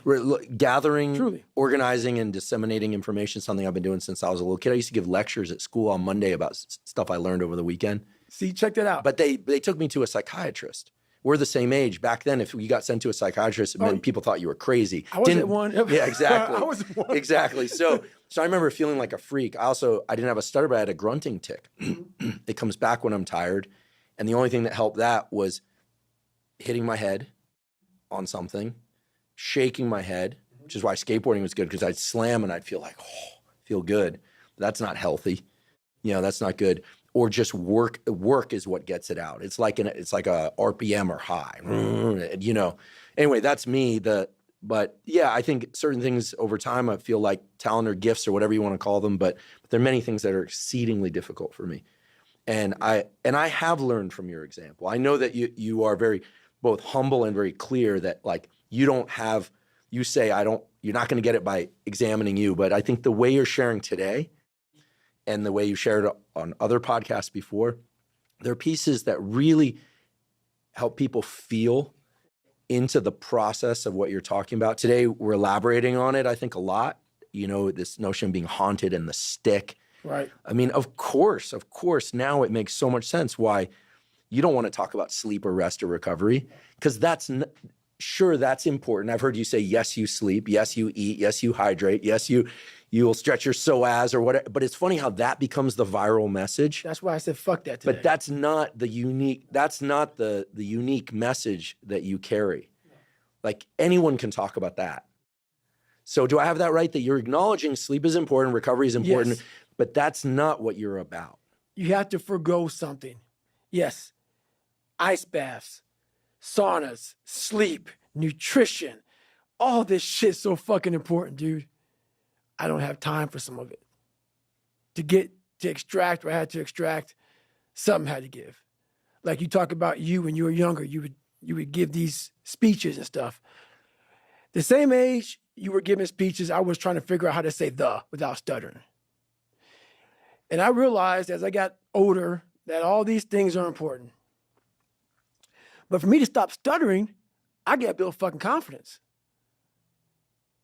And speech therapy didn't help that. Nothing helped that. I have to forego a lot of shit to be as fucked up as I am to build confidence. For me to stand in the fucking room of 10,000 of one person and and be like, oh, put my head down, let me look around, let me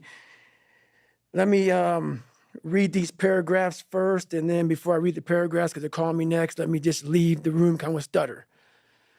That's a miserable life. And that's one of many things I did, besides lying, besides being insecure, besides being immature, besides being fat, besides being one of the only black kids in my school. There's a lot of things I had to overcome to gain confidence. And in doing so, a lot of that had to go. A lot of it. So I became the guy that became once again misunderstood. You only sleep 4 hours a day, 2 hours a day. Sometimes you don't sleep at all. Like, what's this and what's this and what's this? I know it's all important. Something's got to go. For me to get confidence, because confidence is the building block of where I'm trying to go. For me to gain confidence in myself, this fucked up kid has got to do a lot of fucked up shit to gain confidence. And along the way, the stutter went away and I gained confidence. And now my life is a little bit more, there's no balance. There's no balance. It's a little bit more what it should be for a lot of people, but there'll never be balance because confidence is something that confidence and belief, you're building every day. And so something's got to give. And I'm willing to forgo a lot of things to have that, because I know that is, if you want to give somebody kryptonite, take that shit away from them. So yeah, I don't sleep sometimes, and sometimes I don't eat the right way, and sometimes I don't do this and do that and whatever, man. But you put me in a room of 10,000 people any time of the day, and I walk in there thinking I'm the baddest motherfucker in here, because I know what it took to be on this stage, and a lot of people will not do that. So that's what it takes. There's a question I've been wanting to ask you since we started, and I thought about coming in here, and I've been thinking about in the weeks ahead of this, and I'm going to just come clean and say I don't exactly know how to ask the question. Just ask it. So it's about relationships. Oh, do it, man. So I know in myself that my discipline is much higher when it's just me, but that's because I had certain things early on, but then I was a terrible student, barely finished high school. But then when I got serious, but I did that by staying away from everybody. And anyone who's ever had a relationship of any kind, but in particular romantic relationships, knows that yes, you can derive tremendous support from those. Like, you got this, baby, you can go. And you're like, yeah, I got this. She said, I got this. You know, right. Feels great to finish something and share with someone, share a meal, you know, get the hug. But there's another side to all of that, right, that I'd like to learn more about from you, which is there's a warm body next to you in bed in the morning. You don't want to get up. They also have needs. You've got your mission. That people sometimes need things from us, but also oftentimes the people that love us most, that truly love us and that want to support us, don't understand this thing.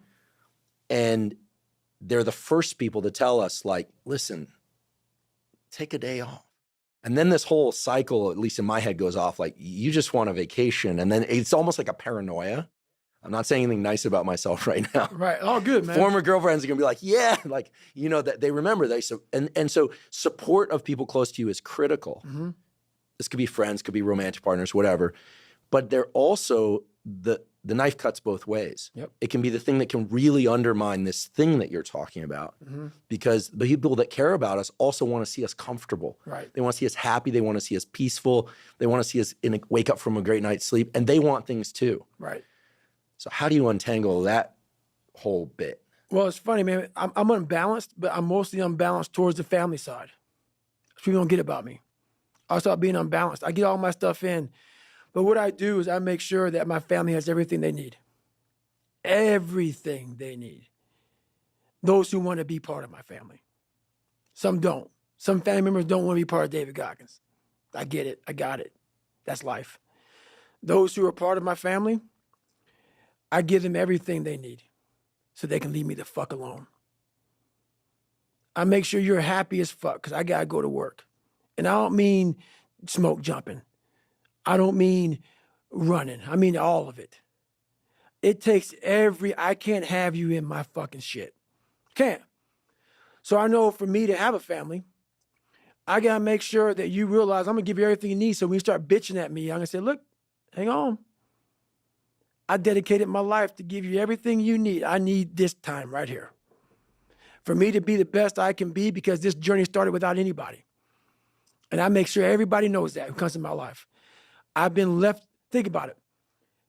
I was left alone at a young age to figure this shit out. I figured it out for myself, and it's been very successful for myself. No one's going to come in here and fuck with my shit. That's why I make sure I will take care of whatever you need. Whatever you need from me, you got it. Money, house, my love, my support, I'm going to give you everything you need. That said, I do it at the highest level possible. And I'm saying it with Jennifer in the next room. So please come here and say something if it's wrong, Jennifer. I don't give a fuck. Say what you got to say. So then when it's time for me to go to work, I expect you to do the same for me, because it takes every bit of me to do what I have to do. So I make sure that I'm very unbalanced for my family so I can be exactly that unbalanced for myself. And that's how I do it. I let people know right up front, I'm not what you want in a man. I guarantee that. There's gonna be a lot of late nights, a lot of early mornings, a lot of times where I gotta be by myself, thinking about the process that is next in my mind. I can't have aggravation, I can't have this, can't have that. There's a lot of things, but I let them know up front. I'm very vocal about that. Sometimes relationships work for me, sometimes they didn't. But that's who I am. One thing I did wrong in my life was I tried for so many years to please people. And I did it at the expense of myself. I was leaving a lot in the tank. And when you do that, you stop living. But the person in your life is happy as fuck because you're giving them everything they want. They have their life is full, but you feel empty. And that's not a relationship to me. So for me, it's important that you know exactly who I am because this is what life made. And I'm not trying to change it because I just figured it out. So I'm not trying to compromise David Goggins. I will never, ever compromise David Goggins. That doesn't mean I won't give you what you need and what you want and what you desire. But I don't need money. I don't need fame. I don't need shit. So I give it all away. What I do need is to make sure that that willpower is worked on every fucking day and every night for the rest of my life. Because that's the one thing that's going to keep me feeding you, keeping you where you need to be. Because once that willpower is gone, 300-pound David Goggins, he may not look like it, but I will walk around with it. So the things that are important to you in life, you must do always, or you're nobody. And that's how I handle relationships. Amen to that.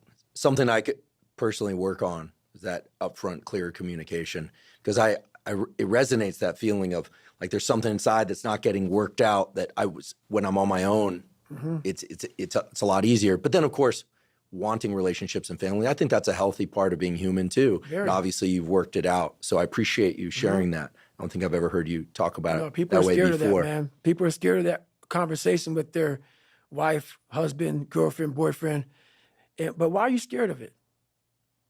Why are you scared to tell a motherfucker, your wife, your husband, who you are? Who you are, exactly who you are. And that was the problem I had. That's a problem that a lot of us have in life. No one knows who you really are. No one knew who I really was. I went to a school where there were a lot of black kids. A lot of black kids didn't want to be in special ops. I never talked about special ops with black kids. Why?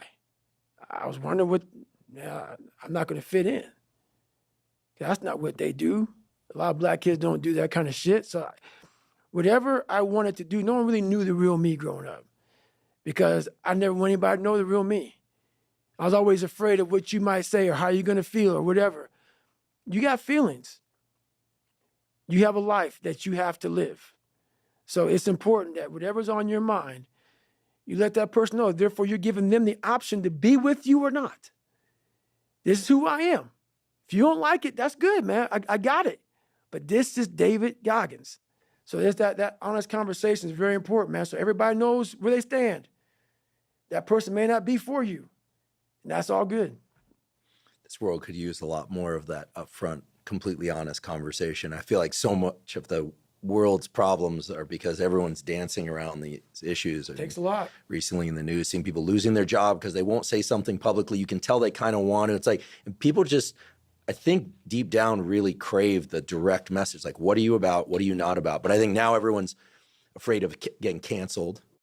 It's a big deal, right? You know, getting canceled, that people think, oh, I can't work if I am who I am, or if I'm not pretending to be somebody else, then, you know, silence is considered, you know, agreement. You know, there's all sorts of complicated stuff. And I do feel for the generation coming up because we didn't have social media and all of that, that getting just walled off from that, there's a real benefit from just not paying attention. People love to lie. People love to lie. You know, I thought I was the only person, like when I was growing up, I thought I was the only person that lied because I live in the bubble. And people love to lie about who they're not. They love to lie about who they're not, dude. And that's, for me, the reason why I'm so vulnerable and I'm so real and honest. Find somebody to come out and tell me I'm lying about my fucking life. And for me to come where I came from and have the resume I have now, You know the confidence you get? How I don't care who you gonna judge me? You're gonna judge me? What have you done in your life? So me being so honest and so upfront and so truthful, that came with me finally figuring out who I was, but also conquering David Goggins, the demons of David Goggins. Therefore, now you're just an open book. You look at somebody looking right in the eye, tell them exactly who the fuck you are. You walk away. I'm good, bro, because I know exactly what this journey took to get here. And that gives you a fire and a passion that people can call you nigger. They can call you, if you're a lesbian or gay or bisexual, call you whatever the fuck you want. If you put yourself in the fire and you come out every fucking day like this, brush it off, not scared to go back in there again, come on, man. Your truth is real. You come out every day, man, with a way of talking to people that people don't have because there's no truth behind them. And the truth is a starting line. When you sit there in the ugly mirror and say, I'm this, I'm this, I'm this, I'm this, you finally started your life. Maybe 40 years old. Maybe 40 years old, 5, 6 kids, wife. But the second you look in that mirror and you say, I'm this, I'm this, I'm this, I'm this, I'm this. Well, basically, I'm not this, I'm not this, I'm not this, I can't do this, I can't do this. I'm all these insecurities. Your life finally started. And once you start that life, man, the truth comes out big time because you no longer care. So that's the problem. Most people just don't want to have that conversation to the point where they can go on stage with 1 million people and say, I'm all of this. And have a good day. See ya. It's empowering. It's very empowering. I feel like the way we're educated in school, but also outside of school, is we're trained as human beings, these young brains, to try and figure out how to get positive feedback from other people. Yep. It's like we're like little dogs. Yep. You have a bulldog. That's right. I had a bulldog. Saw the picture of your bulldog. She's great. Charlie dog. They're an amazing species. They are. I think of them economy of effort. Yep. Or amazing breed, excuse me. They're an amazing breed. Economy of effort. They don't do anything unless it's necessary. It's kind of the exact opposite of everything we're talking about. It's kind of interesting, and they're kind of hedonists. Yes. Now, it is true that they'll die to protect you. Oh, yeah. And it's an instinct. Yes. I saw that with Costello. I'm sure that. I saw it with Charlie. Yeah. It's an instinct. But if they're not in that position, if there's no need to exert effort, they're resting. Yeah. So your bulldog's resting for you. Yes. Got it. Exactly. So you don't need to rest because active recovery, Charlie. Perfect. That's it. Perfect. That's going to be your answer from now on. Active People recovery, go, does Charlie. he sleep? Does he rest? Go, no, he somehow worked it out so his bulldog does it for him. Right. But we're sort of indoctrinated into this way of being from a time that we're young, where, of course, praise feels good, right? Someone tells you, hey, I like that shirt, or good job today, or nicely done. Or for me, because I like growing up in a big pack of friends growing up, and I was never the greatest athlete, wasn't terrible, wasn't great, et cetera, like a fist bump or like a feeling crewed up. And you're just like, yeah. But you've talked about this before in reference to the SEAL teams. We both know a lot of people in that community, and the teams component is a big part of it for a lot of people. And it's a wonderful thing. Right. But there's a danger to that dopamine hit, for lack of a better way to put it, from what we can only derive when it's coming from outside. You're talking about being able to either say good job, but also like just look to one's own personal history and say, I've done hard things and I can do it again and again because I do it again and again and again. You're talking about parenting yourself, Yep. inspiring yourself, Yep. scaring yourself, Yep. all of that from the inside. Yeah. So very different than the way we're raised, which is to figure out how to get the biscuit. It's funny, man. People want to know how I'm always motivated. It's the unseen work, which you just said is a true statement. Those are false dopamine hits that people are giving you, man. There's no belief in that. These are teamwork dopamine. Like, I'm out running at 2 o'clock in the morning, 1 o'clock in the morning, in the gym, long sessions by myself. That's real. How I'm able to just extract dopamine, the good dopamine, whenever I want. Man, I've trained 99% of my life alone. No one pat me on the back. I did all of the work alone. And while I'm still hard on myself, I know what I did. So whenever times get bad for me, people, all this, who's going to carry the boats and law? That's real. I hate that people know me for that guy, because that guy is not every fucking day. Like when they see me, they want that energy. That's not me every day. I can extract it immediately when I need to, because when you train alone, and I lived alone for so many years in this misery, and you're able to get out of it by yourself, I can take myself to such a level of real passion and purpose. And like the feeling I get is something I can't even explain by myself. I don't need anyone. That's why people come to me to motivate them. No one can motivate me.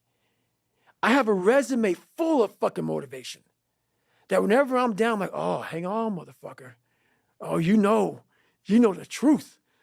You know the truth. You know the darkness of the fucking dungeons and the fucking demons that fly. You know, and then from there, it's like, okay, you were there. You know this. There was no one there to pick up the rucksack, to pick up the boat, to pick up the log, to go in there. It was you. It was you. There was no pat on the fucking back at 300, at 275, at 250, at 220. No, that was you. So those things that come out of me, that extract from me in the darkness, people are looking for that pat on the back. Where is it? Oh, I don't need it. Because what I've done is in the fucking unseen work, I built Frankenstein. So whenever shit gets nasty, David Goggins goes, you had nobody anyway, motherfucker. So see how I'm talking myself right now? That's me. That shit fires me the fuck up. That shit makes me fucking nuts. You had nobody anyway, motherfucker. Look around you. There was no fucking team. It was you. There was no weight loss program or mom and dad waking you up saying you can do it, you can be better, trying to build belief. You built belief when you had nothing. Rock bottom. You did that. So as times get hard for me, the truth comes out. And my truth is powerful as fuck. It's real. It's tangible. I feel it. It comes out of my brain as I speak about it. I'm reliving every single dark moment of my life to be here. So that is what people don't get. That is what motivates David Goggins, is the unseen work. But everybody needs that pat on the back. They need that training partner. They need that accountability coach. I don't need that shit. And neither do they. But it's what we've trained ourselves to believe that we need. It's almost like there's this pill on the shelf. I'm speaking in analogy. Right. And we take it and we get jazzed up. We're like, yeah.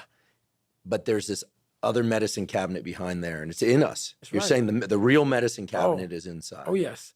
When you continue to overcome, and I had so many obstacles to overcome, so it's actually a benefit to me, but the benefit is not like a benefit like that. You have to have the courage and the patience to overcome and overcome. Before you know it, man, you have a whole medicine cabinet, but there's no medicine in the motherfucker. There's no pre-workout. I don't take none of that shit. All I gotta do is flip my brain, put my finger in there and say, okay, that's a good one. So all I gotta do, man, I got the Rolodex of just like, go fuck yourself, Goggins, and oh, but you won. Let's do that one today. There's nothing I need. And this is the thing that people don't get about David Goggins. I can't teach it in a 1-minute video. We all have this ability to have our own medicine cabinet. But unless you go in there and put the medicine in there, it's always going to be fucking empty, man. You're always going to need the pre-workout. You're always going to need I don't drink coffee. I don't do none of that. I don't need it. I can run for 70 hours, and I had before. No caffeine. I got all this wonderful shit that I overcame on my own, by myself, in the darkness. That, man, when it's cold, I'm hot. When it's hot, like I can feed myself all the time. And that's why when people say, man, why aren't you missing anything? I can't explain it to you, man. Can't explain it to you. You'll never understand. That's why I don't do all these podcasts, dude. I love you, man. That's why my first book, you did a blurb for me. That's why I'm here. I love what you're doing for people, man, but I can't explain this. I can't explain this because people don't want to do this. They don't want to do this, man, but I don't know, man. I get jazzed up even talking about it, man, because so many people think my life is just so, oh God, his life is horrible. Like, don't follow him. He's crazy. Really? But there are a good number of people, I would say, and that's an understanding that actually do. Are. I think what I'm hearing today, and it's really sinking in, is that a great many people either partially or completely misunderstand you. Yes. Big time. I'll put myself in the partially category. Big time. Because I thought it was about just like forward center of mass, carrot, carrot, carrot, carrot. But it's the stick. It's the stick. And it's being haunted. And, you know, I do have examples from my own life, which is not what today is about being really afraid and then turning things around. Right. My biggest fear is getting comfortable. Right. I do not have as much of a stick-oriented approach, but today's conversation's changing the way I think. I'm not going to step away from this and think, okay, there are 25 neural circuits that can explain 10 of the things that David's talking about. And what I'm thinking about is the fact that everybody has a brain. They have a mind. Forget the brain. The brain is just the physical structure, but what that manifests, what that creates is the mind. And everybody has that. So I do believe that everyone has the capacity to do what you're talking about at some level. I also will be the first to confess that I think you're a highly unusual, let's just say, maybe even N of one, as we say in science, sample size of one. Right. Somebody who's created this process for themselves and keeps themselves in this forward center of mass with the stick battering the back of their head all the time. Right. Highly unusual. But this internal medicine cabinet that you're talking about, building up true confidence, not needing anything from the outside. I like to think that people want that. They want to be known. They're afraid, but that they want to be known for who they really are, and that you're describing the path to do this. Right. And I will say I'm immensely grateful that you're talking to us this way today about things that you talked about before, but we're hitting it a little differently, I like to think. Very different. Because what you're talking about is a process. It's verbs. It's all verbs. All action. And it's not about success. It's more actually about keeping that friction dialed to 10. Right. And that no energy drink, no supplement. People often misunderstand me. They think, you know, like I'm big on people getting sunlight in the morning so they can set their circadian rhythm and get better sleep so they can, et cetera. But then people always think they go straight to the supplements. Yeah. What should I take? You know, and then of course people think I'm all about supplements. And supplements are one piece for me, but it's like tiny fraction compared to the do's and don'ts. That's why I didn't want to talk about that today. That's why I'm glad we're talking about this. This is it. This is it. Like, the brain is the most powerful weapon in the world. And it's crazy how a kid that wasn't real smart, I was forced to go only internal. External had to go away. The external world had to go away. And living so deep inside myself, it was me in this brain and figuring out how this thing works. And it's so many people are doing exactly that. The supplements, the this, the that. And I agree, it helps. But once you figure out your brain, you become unstoppable to almost anything. Yeah, you can't beat death. You can't whatever. Your brain's amazing. Once you feed it the right conversation, the right mental nutrients, the right mental supplements, the right internal dialogue at the right time, with the right hit, with the right proof of what you've done in the past, and you send that right to the right circuit, dude, you're a fucking beast. A beast. But once again, you just can't read about it. You can't sit back and be a theorist. You have to be a fucking practitioner. And in that practice is where that becomes proof positive. What I'm saying is like, God, like David Goggins, he's blowing my mind. What is this? He's not crazy. And so many people, a lot of people, have listened to me the right way, and they come back and they're like, I'm totally on board. It happened. It happened. I'm like, it'll keep going, man, if you keep doing it. But that is it, man. There's no sun. There's no glory. There's no carrot. There's no victory. But there is all of it in one. I just can't explain it real well to people, man. But what you get at the other end is something that you're always found. You're never lost anymore. Doesn't mean the journey's easy. Doesn't get any easier, but you're always found. I love that. I just want to hover on that for a sec, the same way we hovered on Haunted and The Stick. I think people feel lost. I've certainly felt lost at times in my life, many times. And yeah, there's that thing. I don't think there's a neuroscience or a psychology term for it. Someone will say, put it in the comments and say, oh yeah, that's what so-and-so said. But like you said, we're not trying to be theoretical here. We're trying to be practical. The business of finding yourself and knowing like, oh, but it's sort of like I'm safe because I'm in danger and I've been in danger before and I got myself out. It always seems to come back to verbs. Again, I don't have a language for this. You know, for once, I'm lost for words. There's like it's about a process, the algorithm, and the reason here. I'm just kind of trying to make sure I'm understanding things correctly. One of the reasons why it must be uncomfortable for you to be who you are publicly is because people want to focus on the running or the swearing. And by the way, the swearing is welcome. I'll tell you, I came up through laboratories where all three people I worked for swore a lot, but there was one rule. I couldn't swear at people. So my graduate advisor, brilliant woman, unfortunately she died early. They all died early. I'm the common denominator. I had that internalized for a long time. Right. Anyway, she said, but if you swear at people, you're out. Right. But you can swear as much as you want.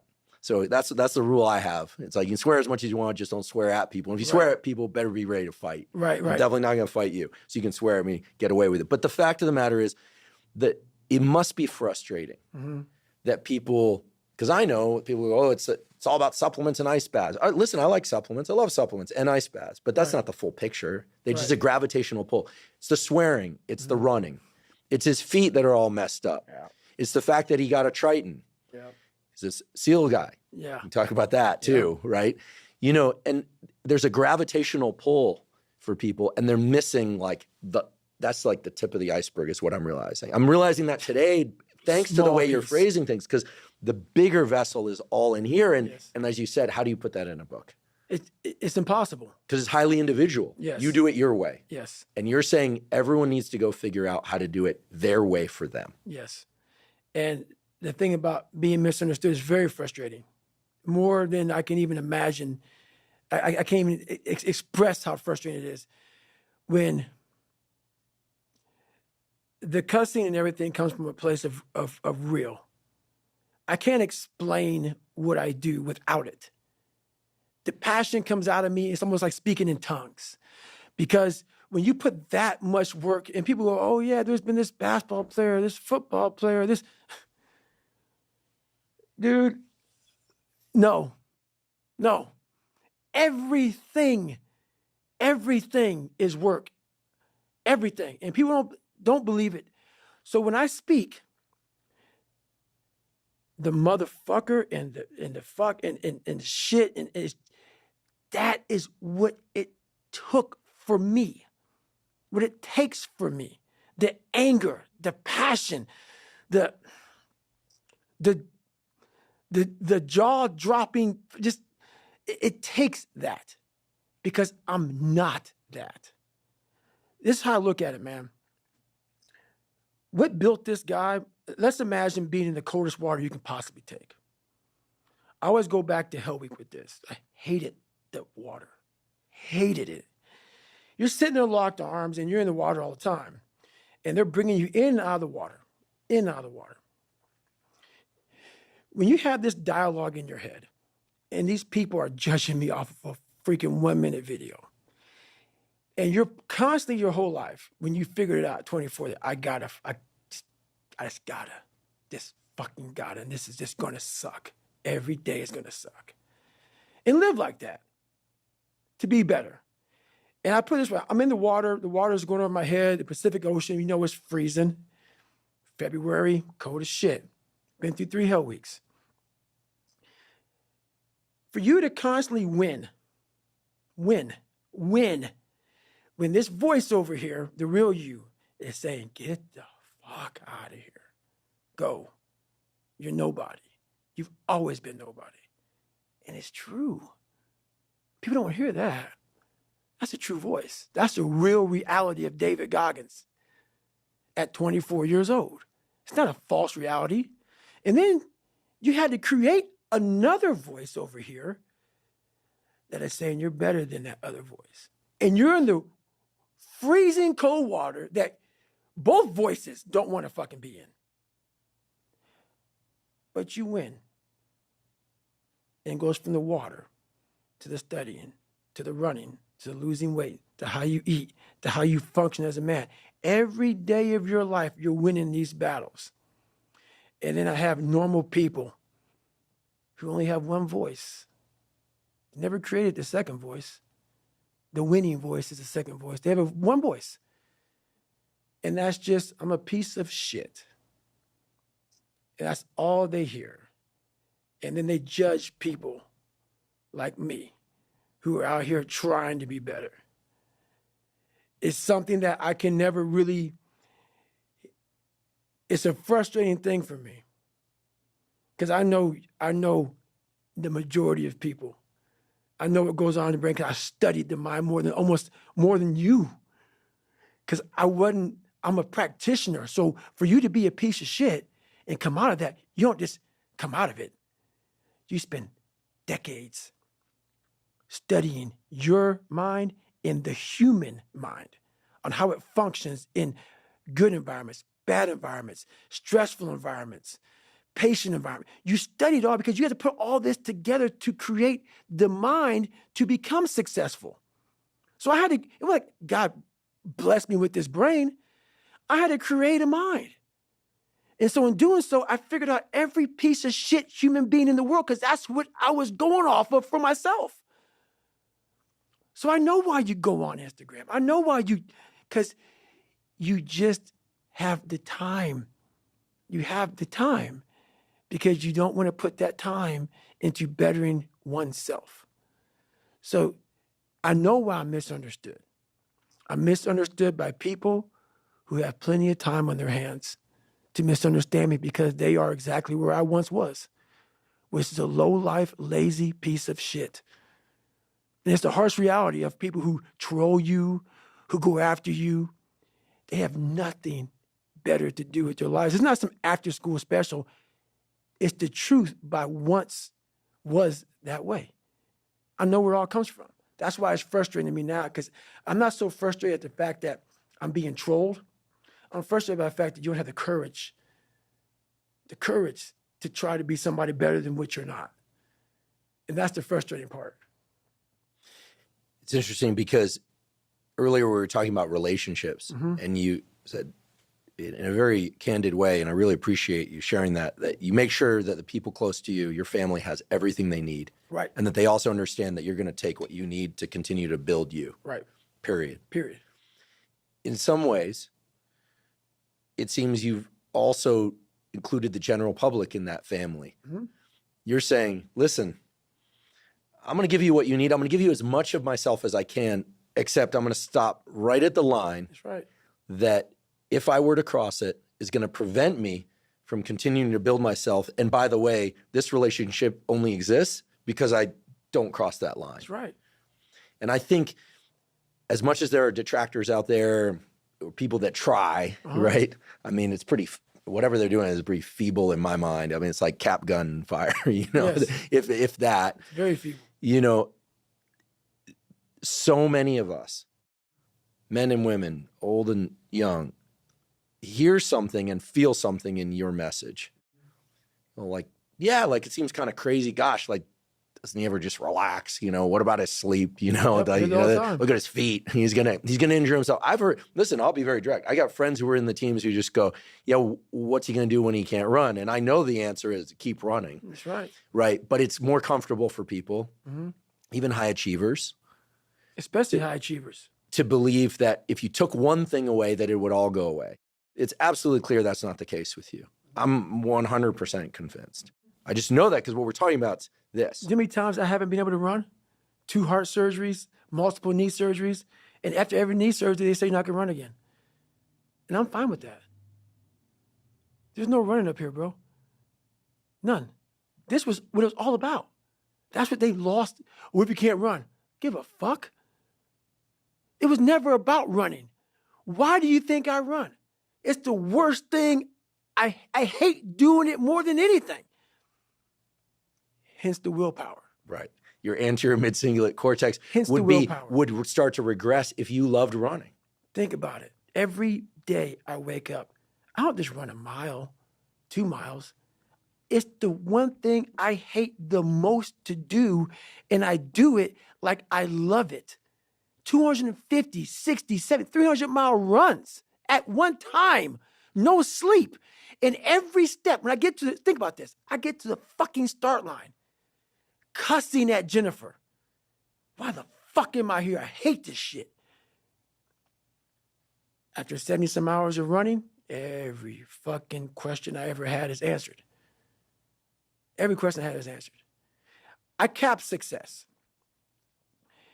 People go, what do you mean you cap success?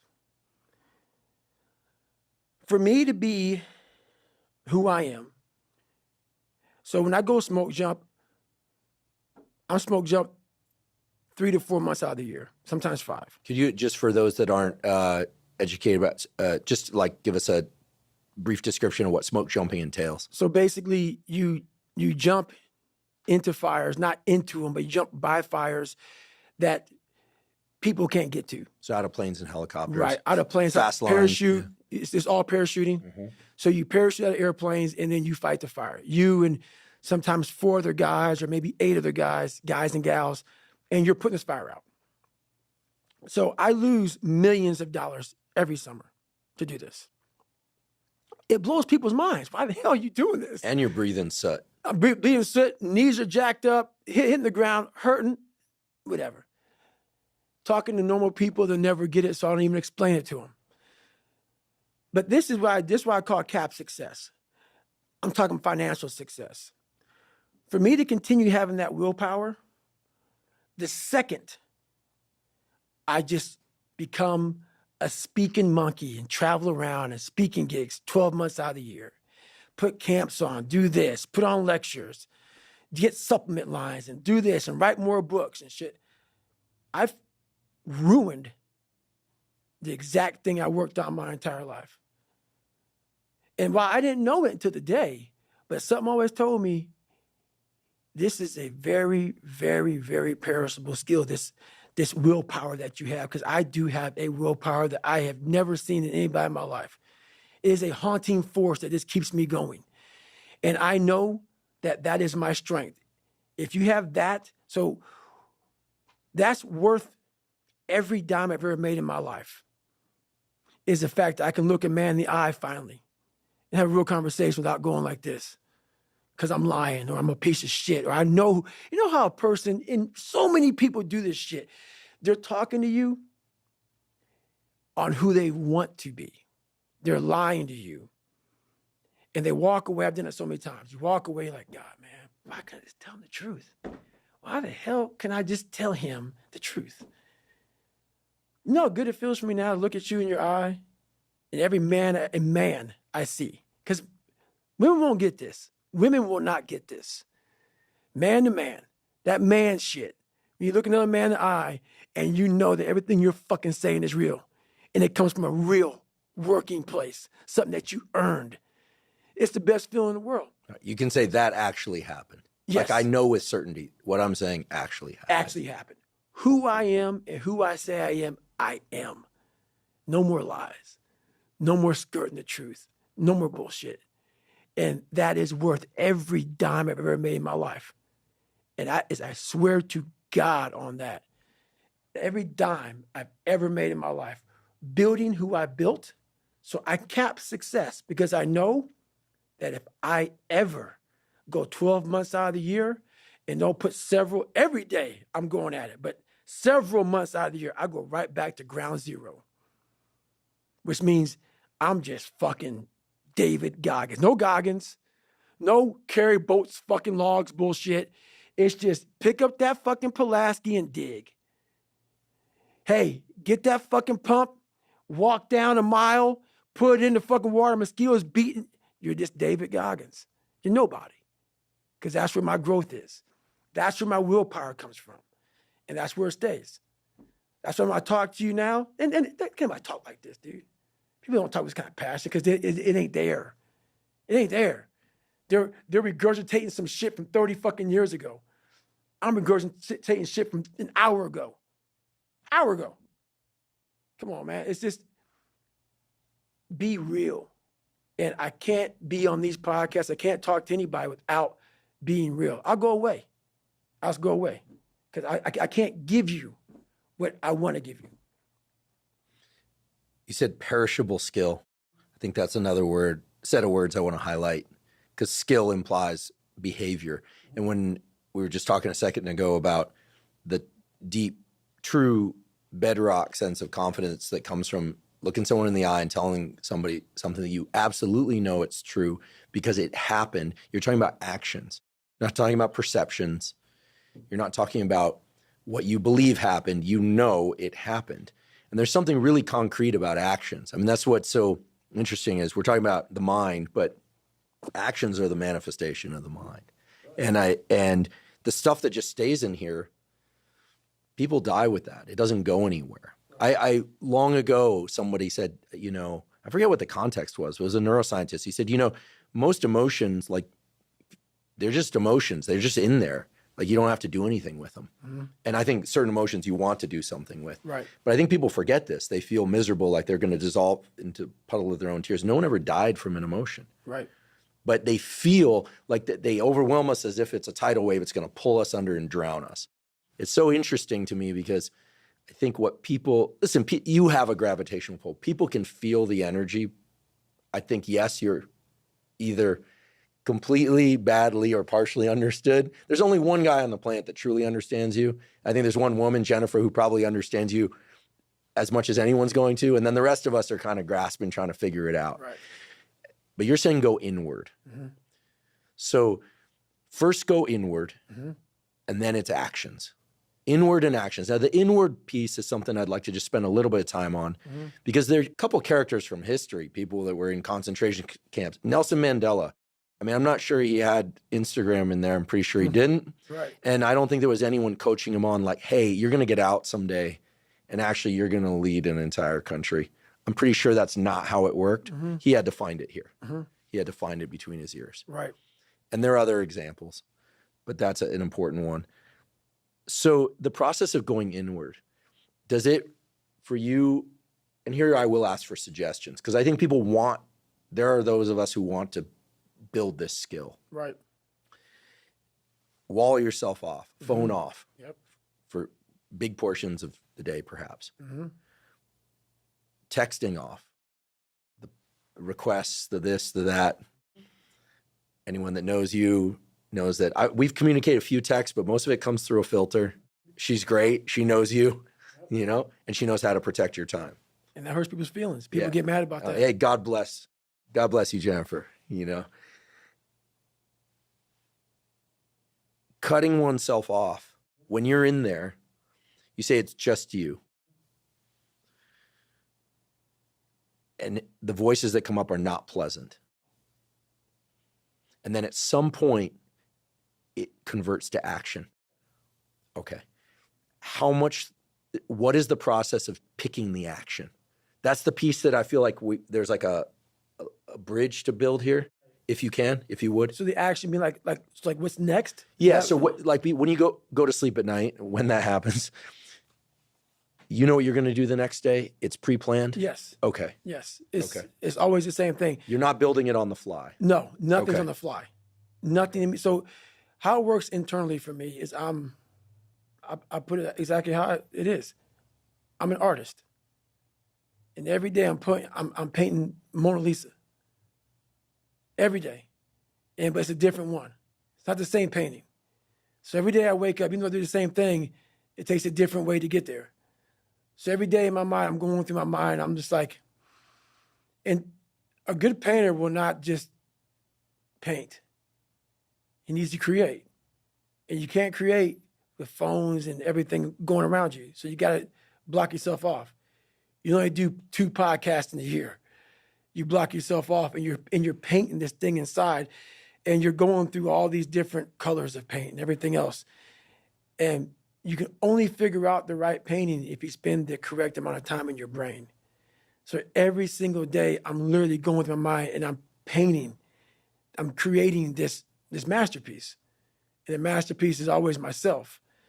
But to do that, you cannot have any distractions. Because if you're talking to an artist and he's trying to think about the next painting, he can't. It's impossible to listen to you and listen to what your mind and body are telling you we must do. People don't do enough of. They don't do any of it.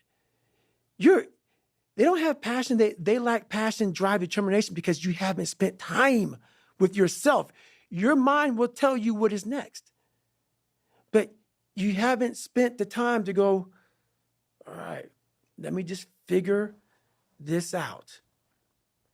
You're looking for, let me Google this and let me Google that. And you're not going to find it there because there's billions of people in this world. And they're all supposed to be individuals. But we have a pack mentality. That's why you're so fucking lost. Why am I so unique? I'm being exactly what the fuck I was supposed to be. I ain't follow shit. And when I did follow shit, I was like everybody else. The second I said, okay, man, hang on, dude. You don't like this, you don't like this, you don't like this. Who are you, David Goggins? Who are you supposed to be?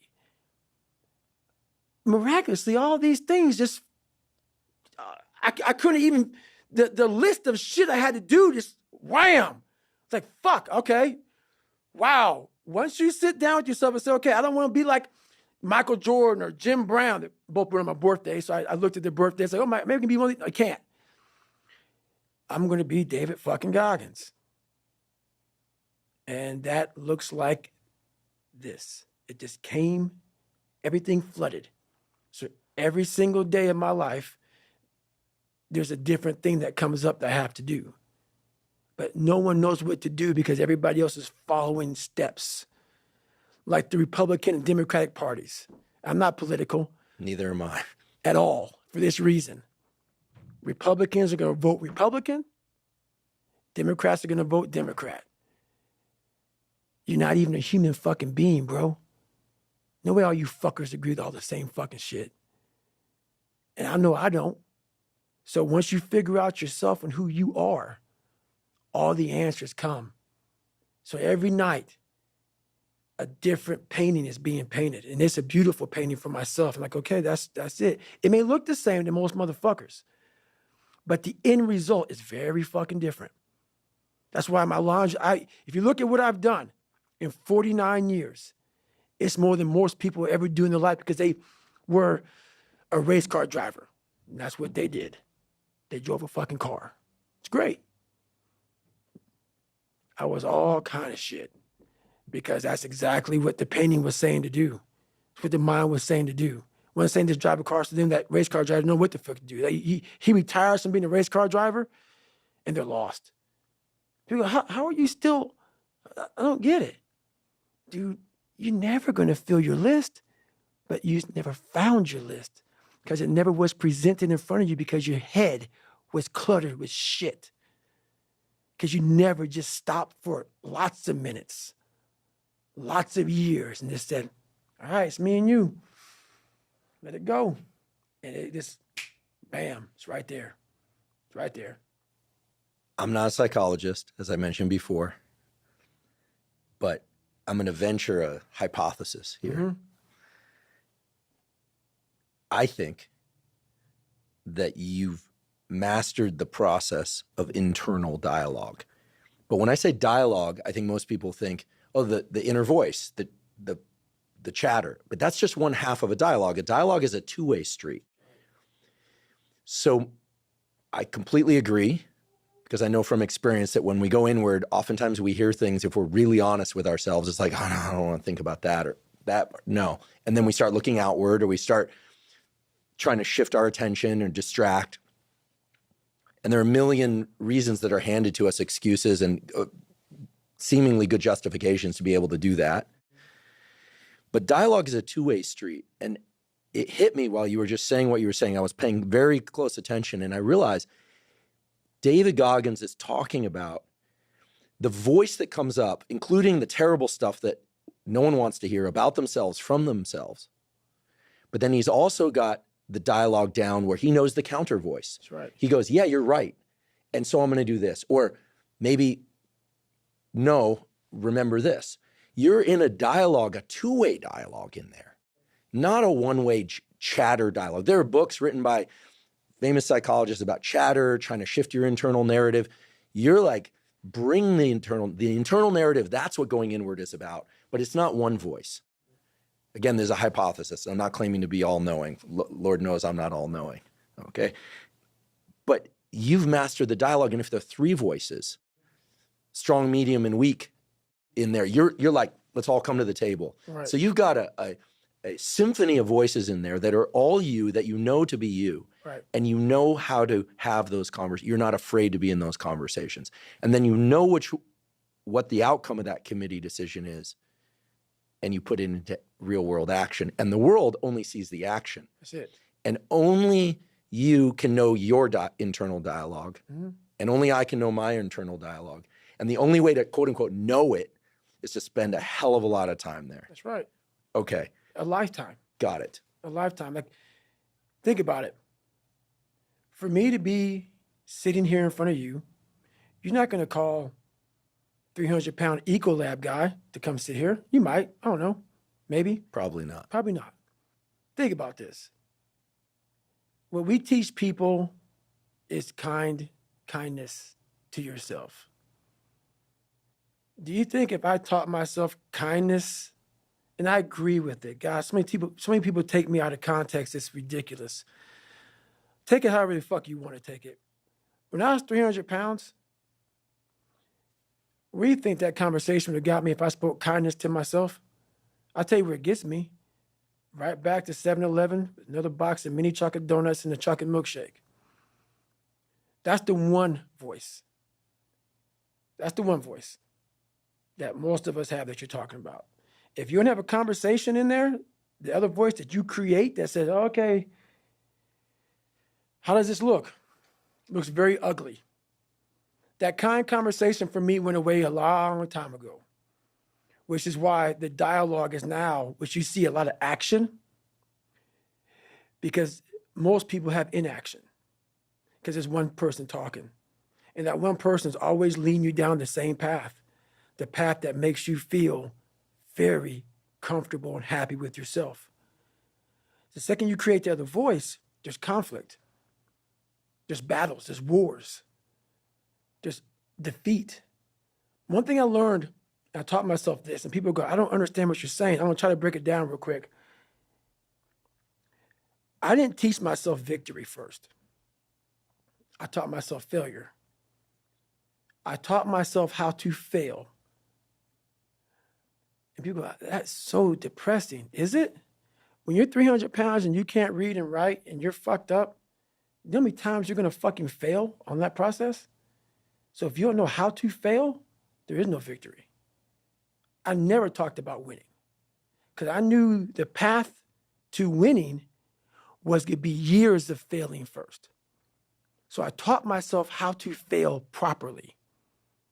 No one teaches you how to fucking fail. But if you're going out for insurmountable fucking odds that make absolutely no fucking sense, a black kid that can't swim, 300 pounds, gonna be a Navy SEAL. Okay. You better teach yourself how to fail first. Because if you sit in failure for too long, you will never come out of it. So the first part of my success was learning how to fail properly. And then eventually, I started getting a few victories. But that's what people don't get. When you have buried yourself in such a deep fucking hole, you better first talk about the failures you're going to have first. And that's when that other voice comes up. It tells you we got to do something. It also tells you, boy, I'm not going to lie to you, Goggins. You're in for a fucking climb, bro. You're going to get your ass handed to you, made fun of, the outside noise, the inside noise. Both voices are going to be fucking telling you to go fuck yourself. You are in for hell, bro. I am. So I better learn to fail. So this is what you mean when you say that whatever anyone says, it's insignificant. Insignificant as fuck. Right. It's the cap gunfire because it's just like it, because the voice in your own head is far worse. And I should say, sorry, one of the voices in your head. Yes. Yeah, I'm being very like detailed, almost surgical about that, because I think this thing about inner dialogue we think is one voice. Yes. But you're making it clear it's many voices. It is. And the thing about it is you have to be really, and sometimes all the voices are telling you the wrong shit, man. But through years, not a podcast or listening to a book or reading a book, years of sacrifice, of suffering, of diligent, pinpoint fucking work on what you want to do for yourself. Not like, oh, let me just do a bunch of shit. I want to be in every task possible. No. Pinpoint what I want to do with my life. What happens is you have all these voices that are telling you you're fucked up and this is going to be hard. But for some reason, you put so much practice into you that you can ignore every one of them that are telling you you're not going to fucking make it and still be able to fucking make it. Because you have put the practice in that you know this is the process. It's such a daunting task that all the voices are saying no. But you still have the conviction that I know I can do this. And that's what it took for me to get here. 20, 30 years ago, I had this 35 or whatever it was, 30 to 25 years ago, pipe dream. And ever since then, every voice was like, you're a fucking nut. But when you put that practice in, every day you lace them up, and I don't mean run. It's just a metaphor for life. When you lace them motherfuckers up every day, pretty soon you win. Pretty soon you'll fucking win. If you have the courage and the heart and the dedication and the mindset about everybody can go fuck themselves. I know what I know. I've listened to myself enough to know I know what I know. None of you can hear what I'm hearing. And that's what people don't do enough of. They don't listen to their journey. They listen to everybody else's shit. Before you know it, I'm crazy. But if I'm so fucking crazy, why am I so successful? How'd that happen? If I'm so misguided and fucked up and don't listen to him, why am I the only one to do a whole bunch of shit? Why am I a trailblazer? Why? How is that possible? How can you be fucked up and also self-made the same fucking... No. Obviously, you're not looking at the truth in front of you. The truth in front of you is it sucks. It's painful. It's fucking mind-numbing. And that is the truth. And that's why a lot of people don't like listening to me. Because this is what it takes. Creating another voice and sometimes going at it alone. All the time going at it alone. Because no one's going to believe in you. And that's that. What I'm about to say is not conjecture, and I can say that with confidence because I did a 4-episode guest series with a brilliant psychiatrist, a guy named Paul Conti. He's from Trenton. He's a Stanford, Harvard-trained guy. He's also got a lot of street in him. He's had his own hardship, real hardship. He's brilliant. And he said something that I'll never forget, which is, we think that the forebrain, the part of our brain that creates strategy, et cetera, is the supercomputer. He said, no. It's like the supercomputer of the brain is the unconscious mind. It's the part of our mind that's controlling most everything. And most people, unfortunately, don't do the work to understand how their unconscious is controlling them. And that's a scary thing, this idea like your mind is controlling you, and I'm not going to get into the free will debate. I believe in at least some will. I believe what you're describing and this internal dialogue, I think you have access to your unconscious mind. By listening to the dialogue, going inward, we know this is true in sleep, in dreams, in meditation, and just by shutting out everything else, shutting out all the external noise, which is filled with things that pull us to it. Noise makes it sound bad, but it's the gravitational pull of all the things that just allow us to distract ourselves without knowing that, is the ice cream, the have a cookie, the Merry Christmas. Mm-hmm. The unconscious mind, this huge piece of the iceberg underneath that Paul calls the supercomputer. He's saying that with knowledge as a neurobiologist, psychiatrist, psychologist. He really knows. That's the piece that if one does real introspection, he calls it the cupboards. You got to look in the cupboards, and it's often really scary what you find in there. And most people are just like, I don't even want to know the cupboards are there. But you're pulling all the cupboard doors open. And then you're extremely deliberate with what gets put into action. You're not just going, oh, like I'm pissed, so I'm going to act pissed, or I'm, tired, so I'm going to act tired. You're picking very carefully what to do. And that's a process that I'm guessing came to you. Does it come to you as it makes sense why running makes sense. It makes sense why smoke jumping makes sense. So it seems like a huge portion of your time is spent understanding yourself and making sense to you. And so when people don't understand you, it's got to be extra frustrating. Yes. Because most people don't understand themselves. So that we're all running around going like, you're this and you're that. Because most people are just unwilling to look inward. Right. And I'm including myself, by the way. Right. I mean, I've done a fair amount of introspection, but I'm inspired today, that word inspired, but it's true, motivated to start going inward further. Because it is scary. It's like we don't know what's in those cupboards, and it's terrifying. Yes. Especially because we don't know. And those are the first ones to open up.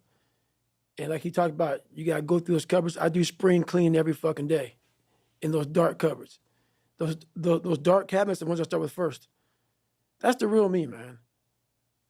That's the real me. That's why I'm not ashamed. I don't hide. I used to hide. I don't hide anymore. He's exactly right. I don't know all the fucking science behind shit. I know what I know. That's why I don't listen to anybody anymore. I don't listen to shit. I think most people are full of shit. Because I know the deep, dark secrets of those fucking cupboards. It's ugly, man. And every day I'm talking to them. Every day I'm cleaning them. I'm cleaning them, and I'm talking to the same demons that came out of those fucking cupboards as I'm cleaning them. Sometimes they go right back in them again. It's not easy. And this is why most of us why I am misunderstood. Because what comes out of those cabinets that I'm cleaning, sometimes they see on Instagram. Sometimes they'll see it in the podcast. Sometimes they see in this one. I turn people off. Open up your own cabinets. And then go talk about it. Let me see how pretty it looks. Let me see how pretty you sound. Let me see how put together your words are. I bet you a fuck or a motherfucker comes out, because for you to go back in there again to clean the same fucking cabinet the demon came out of, takes some big balls, bro. To do it every day of your life. To go back in there and spring clean every day. Not once a fucking year. Once every decade. Every day you know it gets dusty. And every day you don't start with the victories. You don't go, oh, this is nice. Look at my I love me wall. Let me clean up this little dusty. No, I go right for the things that are going to keep me buried. And I go right there first, because if I don't clean those out first, the day doesn't start. So what he's saying to me is truth. And like I told you many times a day, I could never figure out how to explain this shit to people, because I'm not neuro nothing. I'm just a guy that said, okay, we got to start in the dungeon, and we got to stay here for the rest of our lives. For you to become successful, the dungeon is a place that has to be clean. And it's the scariest place to be. That's why I'm misunderstood, because I'm speaking from the dungeon. That's why I am successful, because I go there every damn day. And that is the truth, what he says. It's the exact truth. Those cabinets are fucking dusty, dirty, and scary as shit. Broken glass, fucking dark, spiders, cobwebs, but most of all, your biggest fears. The biggest things that put you in the fucked up place you are today are in there. That's why we all like to keep them shut, even like to lock them up, act like they never happened. That's why you never grow. You never improve. You never have real conversations like we're having right now. Never. Oh, no. Let's not go there. I talk to so many people who tell me that.